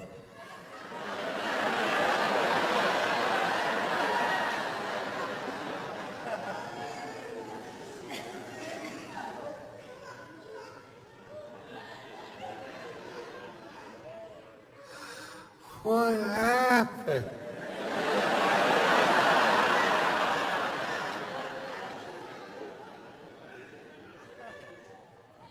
You got really drunk last night, Ron.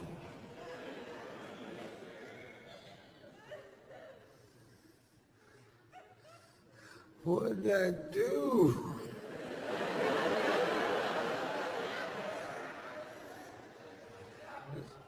Well, you did the tit fucking Mamie Eisenhower story.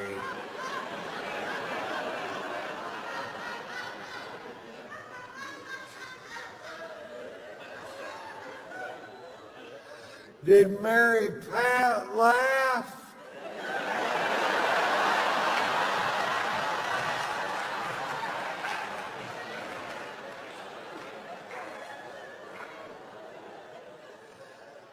Mary Pat left is what Mary Pat did. Shoot, buddy.